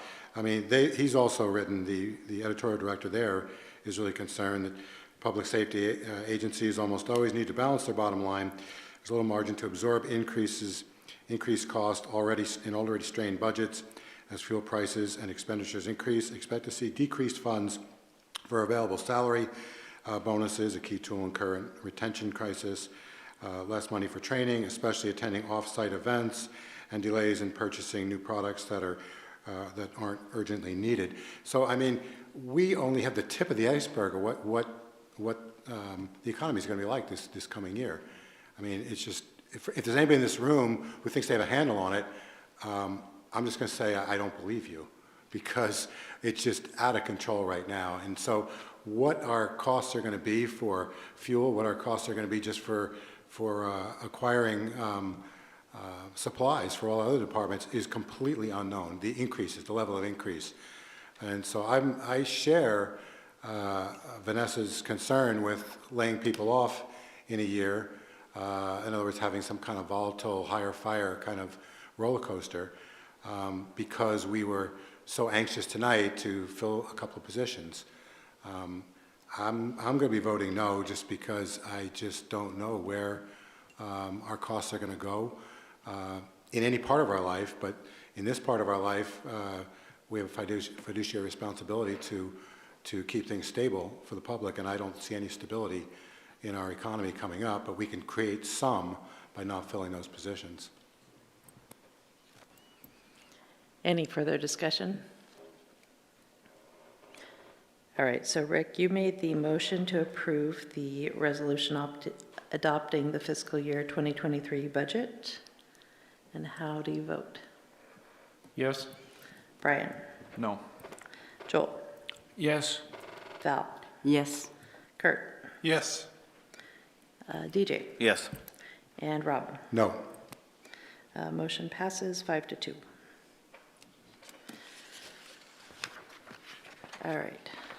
Next up, we're going to go to item E, which is a resolution approving commercial activity in Riverside Park for the Barnstormers Theatre Event. That's a new one. This is the new one? Oh, it didn't have a first. I know, I noticed that. This replaces the E. Sure.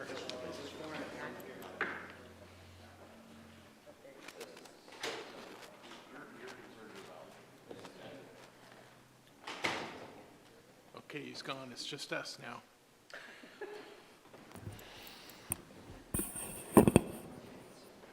We're good.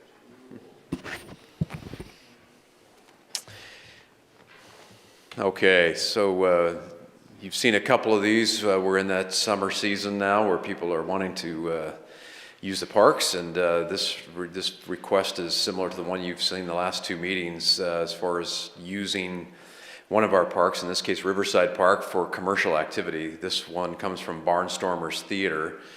and it relates to your council goal to encourage economic opportunity. They are a nonprofit. They are requesting Riverside Park for a series of dates there listed on the screen. The performance is Treasure Island, and they are proposing to sell some merchandise with it. There is no alcohol related to this this particular use, but there are a number of other food and ancillary items, you know, kind of that Barnstormer uses to kind of help fund their nonprofit. So the call to action is today, since their event's coming. The first one is proposed for June 29th, and the council can either, you know, decide to allow the commercial activity or not. Thanks, Brad. Council, do you have any questions? Thanks. All right, is there any, oh, Val has a question. I did have a question. Is this being held at the, on the stage that's there currently for the Active Club? Is that where they're actually holding it, or are they holding it in the park? Do you know? I am sorry, I do not know exactly which part. I haven't seen the site plan on that. I was just curious. Yeah, it's a good question. I'm sorry, I don't know the answer to that. Is there anyone from the public who wanted to comment on this? Gotta ask, right? Okay, back to the council for discussion. DJ? I move to approve the resolution authorizing commercial activity in Riverside Park for the Barnstormers Theatre Event on June 29, 30, July 1, 2, 3, 5, 6, 7, 8, 9, 10, 15, 17, 22, and 24, 2022. Thanks. Is there a second? Valerie, it's a second. Any discussion on the motion? All right, the motion was to approve the activity in the park. DJ, how do you vote? Yes. Rob? Yes. Rick? Yes. Brian? Yes. Joel? Yes. Val? Yes. Kurt? Yes. Motion passes 7-0. All right, next up, some appointments. First, we have, find the right sheet here.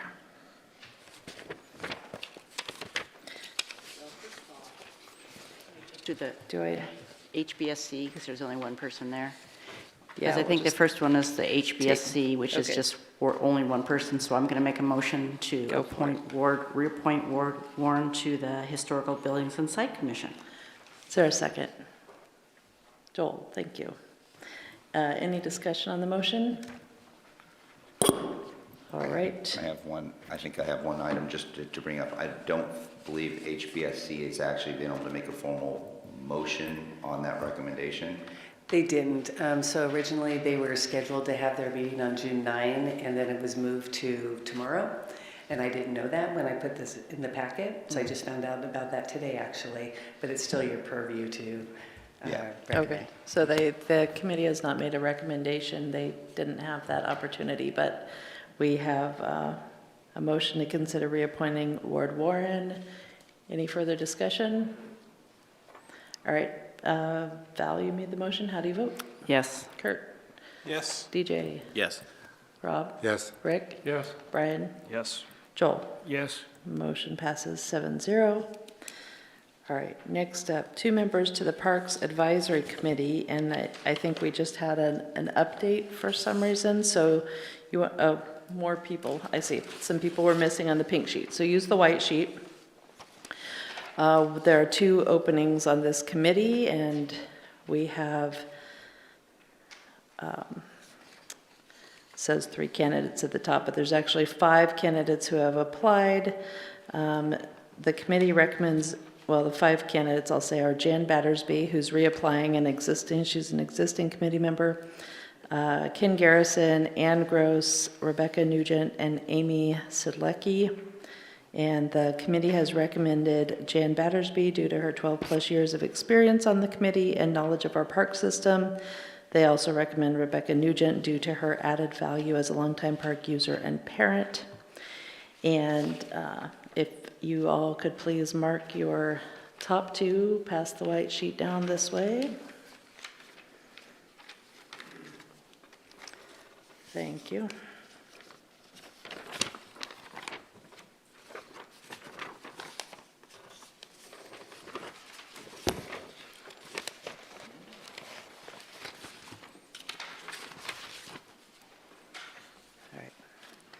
Take me just a second here.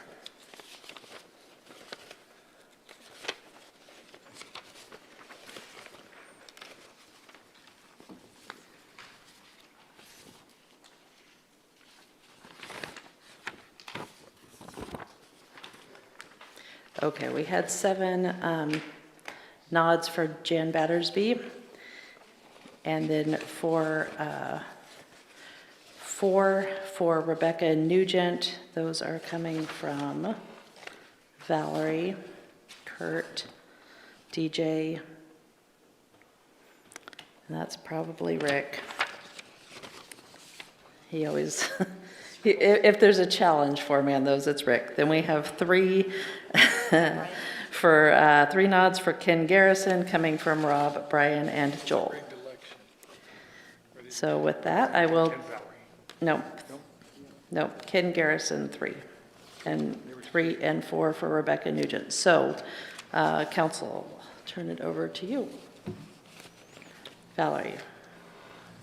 I make a motion to appoint Jan Battersby and Rebecca Nugent to the Parks Advisory Committee. Is there a second from DJ? Thank you. Any discussion?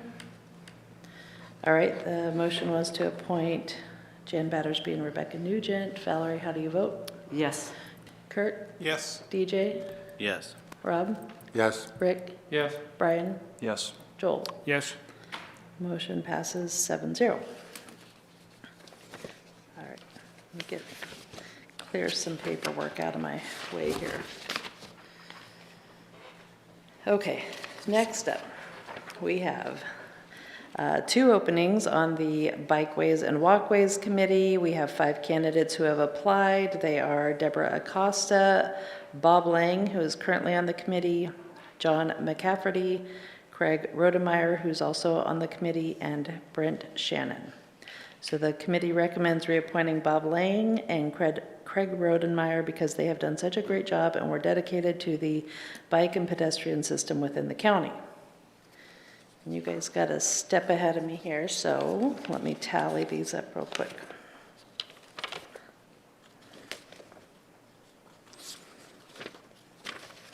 Okay, all 7 in support of Bob Lang and Craig Rodemeyer. Any discussion? Valerie? I make a motion to appoint Bob Lang and Craig Rademacher to the Bikeways and Walkways Committee. Is there a second? Rick? Any discussion? All right, Valerie, you made the motion to appoint Bob Lang and Craig Rodemeyer. How do you vote? Yes. Kurt? Yes. DJ? Yes. Rob? Yes. Rick? Yes. Brian? Yes. Joel? Yes. Motion passes 7-0. All right, that gets us to public comment.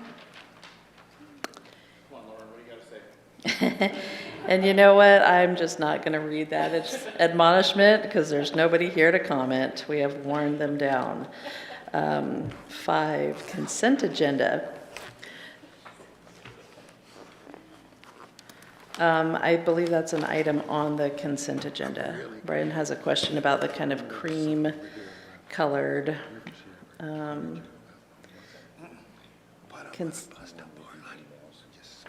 oh yeah, let's review emails.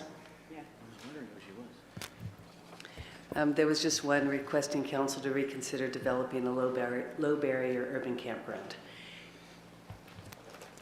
And the resolution that's on your desk is what JC mentioned on Monday about having different amounts for that grant. Oh, right, okay. So it has a correction in it. Okay. So it goes with item,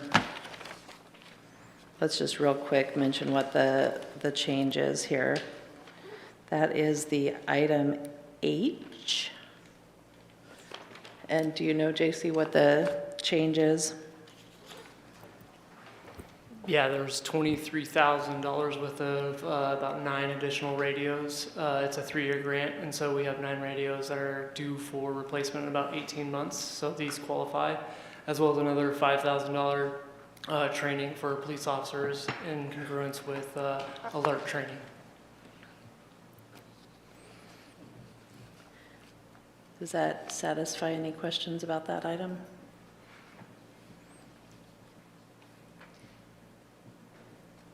Go ahead. I'm confused. The new one talks about fencing, and you're talking about radios. So previously, the fencing was included in the amount. The radios are the additional incremental amount that is above and beyond what was previously in the packet. Okay, thanks. Okay, so items on the consent agenda are typically considered of such routine nature or without controversy that they may be approved with a single action. And Joel, if you would please read the consent agenda.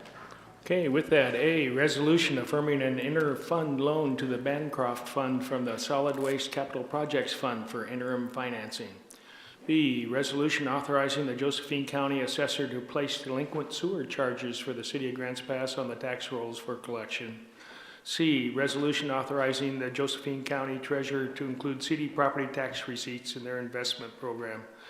D, resolution authorizing the city manager to enter into a contract for the C Street 16-inch water main replacement project, project number WA6360. E, resolution authorizing the city manager to accept funding from the High-Intensity Drug Trafficking Areas Program. Gotta scroll down here. F, resolution authorizing the city manager to submit grant applications and upon award enter into agreements for a surface transportation block grant and a congestion mitigation and air quality grant for the Lincoln Road Improvements Project through the Middle Road Metropolitan Planning Organization. G, resolution authorizing the city manager to submit a grant application and upon award enter into agreement for funding to support the accreditation of the Grants Pass Police Department's Dispatch and Communication Center. H, resolution authorizing the city manager to submit a grant application and upon award enter into agreement for the School Violence Prevention Program grant.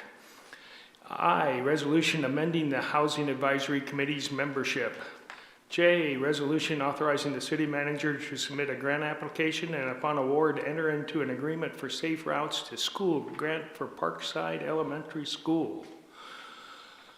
K, motion acknowledging the receipt of the monthly financial report for April 2022.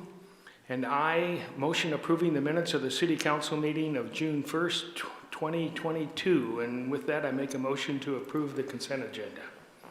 Thanks. Is there a second? Valerie? All right. All right.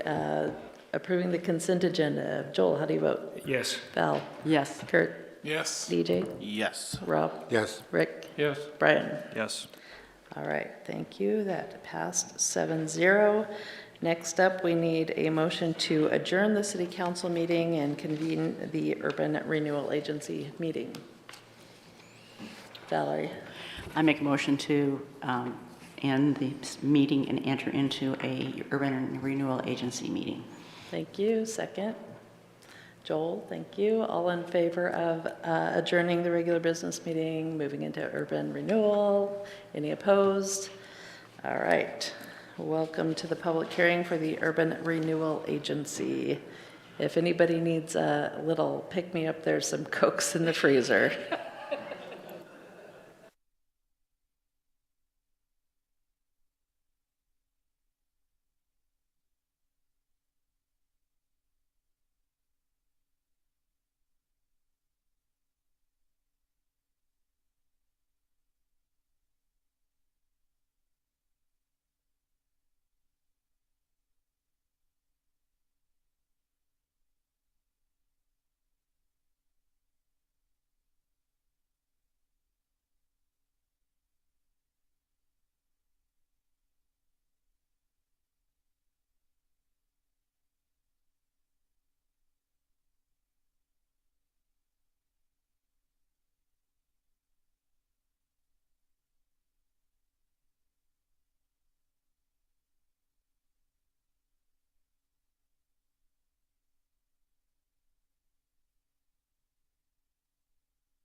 In the plan, along with potentially any project timing needs associated with private investors that come in that want to help deal with blighted areas.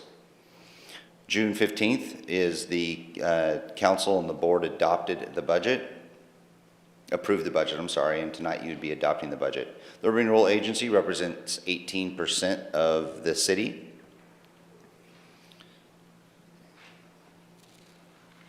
And it's highlighted in yellow.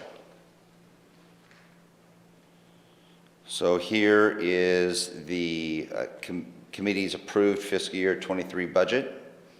And we're looking at total resources of $3.6 million. And of that,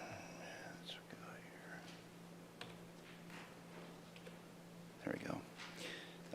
3.5 is allocated for total capital outlay in the fiscal year 23 budget. As discussed on the council board meeting of March 28, 2022, it was discussed to put $3.5 million into water treatment plant debt services. This ultimately will require an additional council action in the future during the fiscal 23 budget. The key point to this is due to the way we're allocating the resources, we're allocating it all as total capital outlay, which means it provides the most flexibility for council to either put that in there as planned based on the March 28th direction, or change that throughout the year if there's other extenuating circumstances that may have you choose a different direction.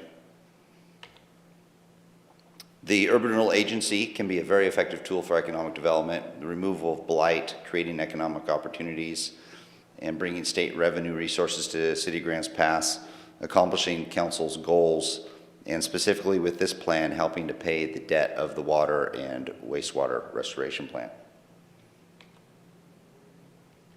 This evening, we need to do a public hearing to receive public comment, and that's Council Action 8A to approve the resolution to adopt the budget and making appropriations after the public hearing has been held.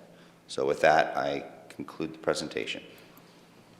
Thanks, Aaron. Council, are there any questions? Rick? Aaron, could you go back to slide 7? So we have designated, no, you're on the right one. We have designated $3.5 million for the water treatment plant, 18%. And I'm in full agreement, and I know the council has indicated that's the direction we want to go. The question I have is when the disbursement of the funds occurs, because I guess I'm hesitant on dispersing it in 2023 to the water treatment plant, and for the reasons I feel that money could be possibly better allocated that might create jobs in the community, as well as additional tax revenue from the other sources. Because when we give this the water treatment plant, it will not create tax revenue. So could we put that off for a year or so and use the money for other projects? Yeah, that's ultimately council's discretion. The impact of doing so, just as from a realization, is the rest of the years of the Urban Renewal Agency, you'll have a little higher of a payment that goes to the water and wastewater restoration plants. So with this big lump sum, what you're doing is over the life of the Urban Renewal Agency, you're reducing the yearly obligation. But this is, again, council prerogative on whether or not you want to do a lump sum, or if you'd like to look at just more evened out payments over the long term. So on allocation of payments, if our obligation, because the plan is not built and we aren't asking for money at this point, basically we have, I think, $3 million in the water treatment plant fund that's covering our current engineering costs. So do we really need this money today, or can we wait a year or 2 years? Like I mentioned, you can wait a year or 2 years or 3 years or 5 years if you'd like. And at some point, you will want to, looking at the life of the Urban Renewal Agency and looking at the debt load, you will want to and need to pay in some of that, and it'll all just affect your annual payment. But the annual payment won't occur until we actually take out a bond or a loan for the water treatment plant, and that won't, we will not incur that or take that on until probably 2 or 3 years from now. We aren't paying on the plant right now. No, we're not paying on the plant right now. Okay, thank you. Brian? I just wanted to make sure I heard you correctly that the Urban Renewal Board will have to take further action for these funds to actually be allocated in the future? That is correct. Okay, so if there was a scenario where, say, we got a huge grant from state or federal government that would help us with the plant, council could still choose to reallocate these resources or to delay this payment? Yeah, what it would ultimately do is potentially reduce the overall payment if all of a sudden someone came in and said, here's a free plant.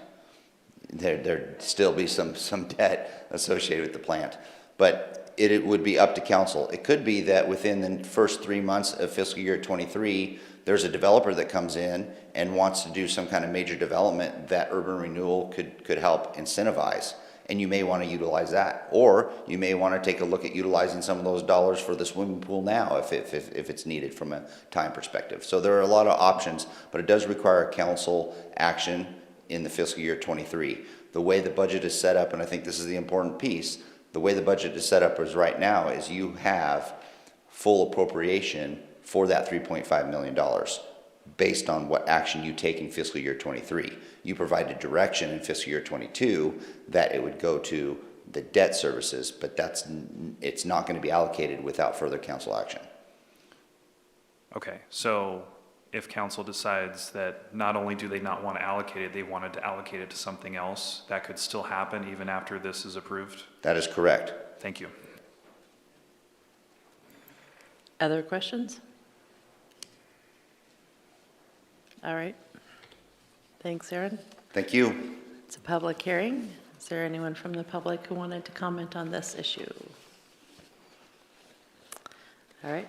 We will close the public hearing and turn it back over to the URA. Discussion. DJ? I move to approve the resolution to adopt the fiscal year 2023 budget, make appropriations, and authorize the full amount of tax increment collections. Thanks. Second from Val. Any discussion on the motion? All right. DJ, you made the motion to approve. How do you vote? Yes. Rob? Yes. Rick? Yes. Brian? Yes. Joel? Yes. Valerie? Yes. Kurt? Yes. Motion passes 7-0.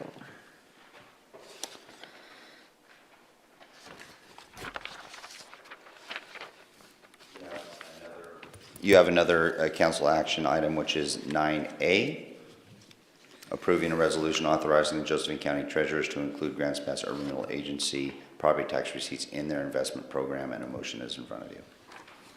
Thank you. Valerie? I move to approve the resolution to participate in the county's tax investment program. Second from Rick. Do we have to do public comment?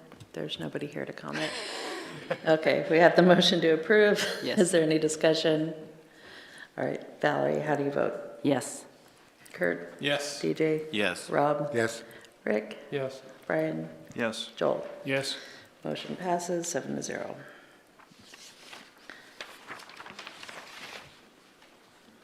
All right, and we have item B, 9B.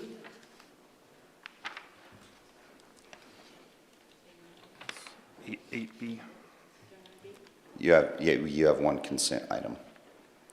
Oh, I have a 9B on my agenda. I believe we just approved the consent item. We kind of jumped over 8B. Am I saying it wrong? 8B, sorry. Did I lose track? 8B would be a resolution Okay. for the Grants Pass Urban Renewal Agency to adopt minor amendments to the Grants Pass Urban Renewal Plan.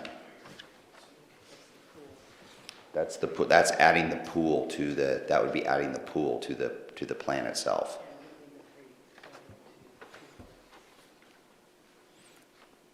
Right, because this last vote was 8A. I see, we did the 9A. We went from 8 and then Okay. 9A, so we just needed 9B. It's 8B. Oh, that's right, 8B. Okay, so yeah, we need to jump back to 8B, which was the adopting the minor amendment. So it's probably, yeah, it's not in the presentation, so you're gonna have to look in the packet there to find the language, probably on page 1016. The amendment is for adding the swimming pool to your plan and also allocating $3 million for the pool. Actually, it's reallocating $7 million from the convention center to housing. So there's, Oh, okay. yeah, So is that page? those are the two different amendments, yeah. 996. We know there is no presentation, but it's pretty well spelled out, yeah, starting on page 9. Was it 995? 995, 996, yeah. So did somebody want to make a motion or have any discussion on that?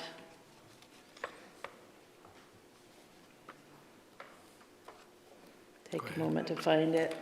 I did find it. I move to adopt the minor amendment to the Grants Pass Urban Renewal Plan.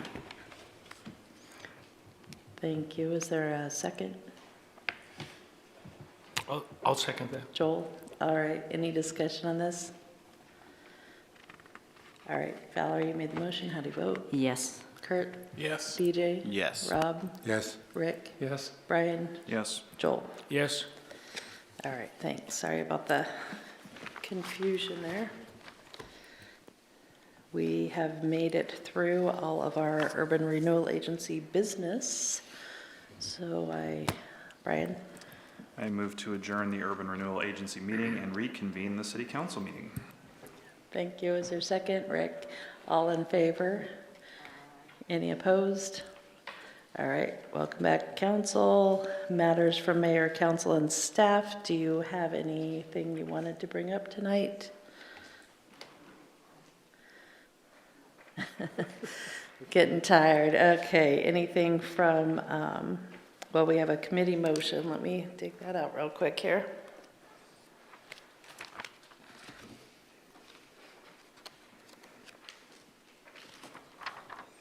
All right, we had a committee motion from the Historical Building and Sites Commission, and they are recommending that the Riverside Park entrance sign on 7th Street be replicated and used to replace the existing sign that's on 6th Street at the East Park Street entrance. So if you're looking at the pictures here, which are on the last page of the packet, they're wanting to replace the more simple sign with the one that has the picture of the Caveman Bridge. So that's, you don't have to provide any action on this tonight. It's just letting you know what their motion was. But did you have a question, Brian? Yeah, I just had a question. Which sign is older? And how old are the signs?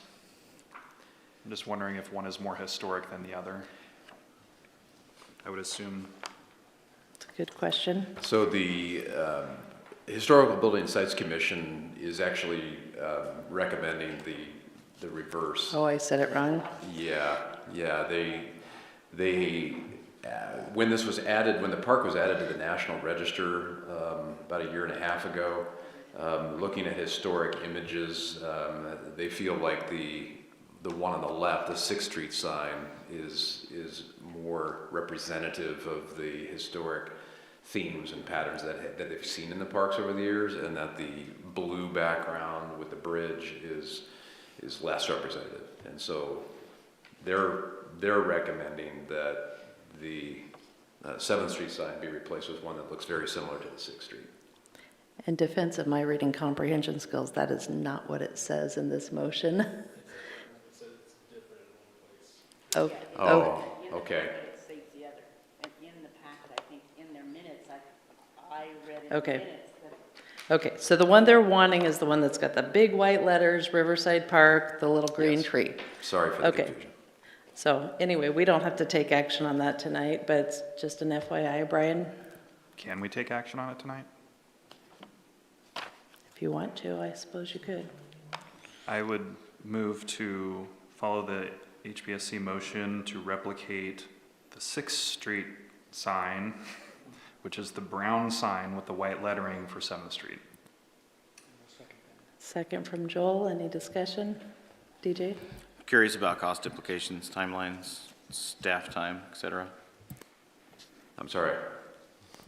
The voice is waning and the tiring hours. I'm curious about cost implications, timelines, staff effort, those kind of things. Yeah, I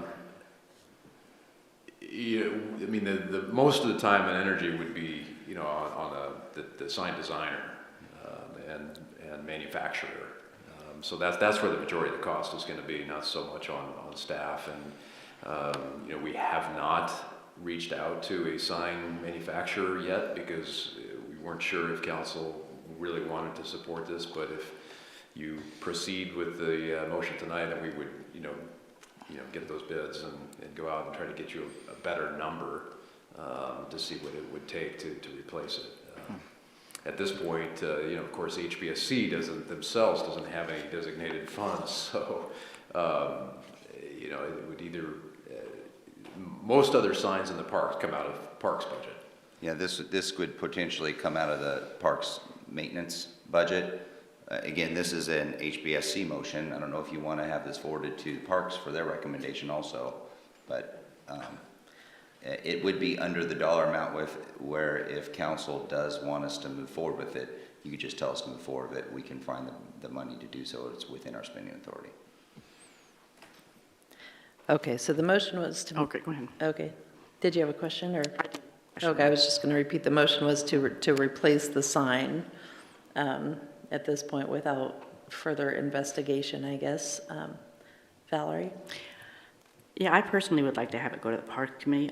I'm not overly wild about it. I think that I understand, you know, where they're coming from. It is a historical park, but I think a lot of people like the other one, and I just am not ready at this point in time to take that action without it going through the Parks Committee as well. Okay, any further discussion? All right, Joel? No? Okay, the motion was to replace the sign with the one with the big white letters. So actually, to replace the other one with a sign that has big white letters. It's just, how hard could this be? Brian, you made the motion. How do you vote? Yes. Joel? Yes. Val? No. Kurt? Yes. DJ? No. Rob? Yes. Rick? Yes. Motion passes 5-2. So we will look at a new sign one of these days, a new old sign. Staff, items from staff? No, they want to go home so bad. Impromptu executive session. Motion to adjourn, anyone? Valerie, you're on call tonight. I know, I'll make a motion to adjourn. Is there a second? Rick? All right, all in favor of adjourning this evening? Say it. Any opposed? All right, we are adjourned at 10:04. Wasn't that bad, guys.